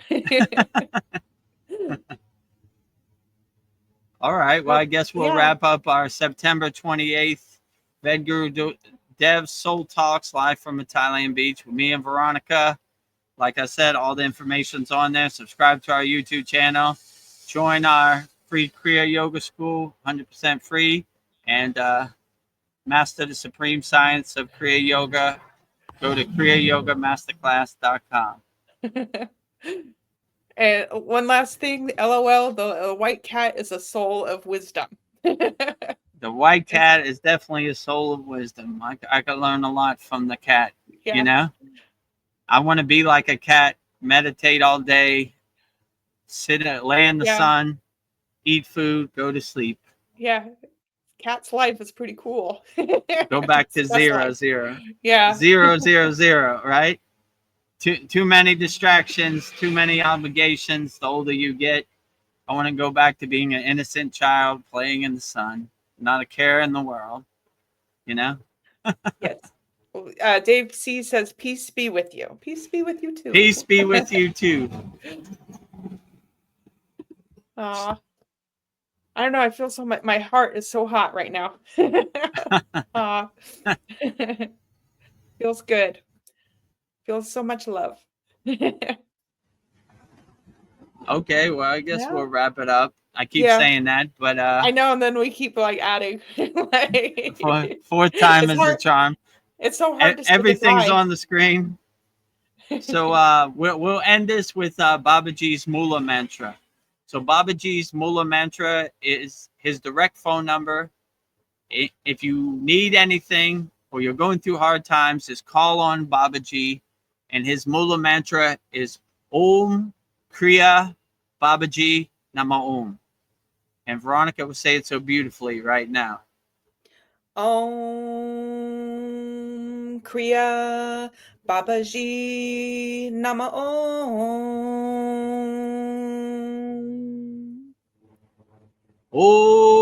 Om Kriya Babaji Namo.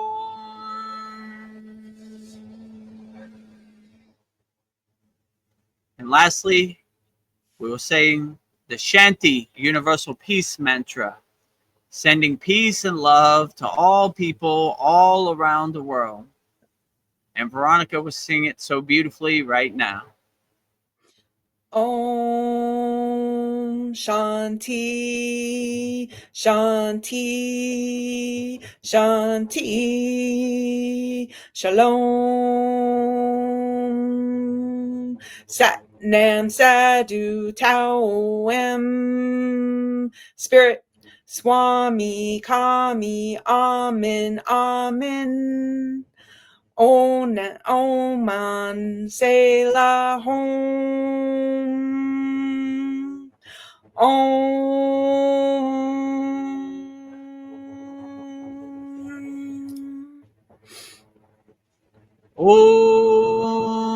Om Shanti Shanti Shanti Shalom Sat Nam Sadhu Tao Em Spirit Swami Kami Amen Amen Omen Selah Home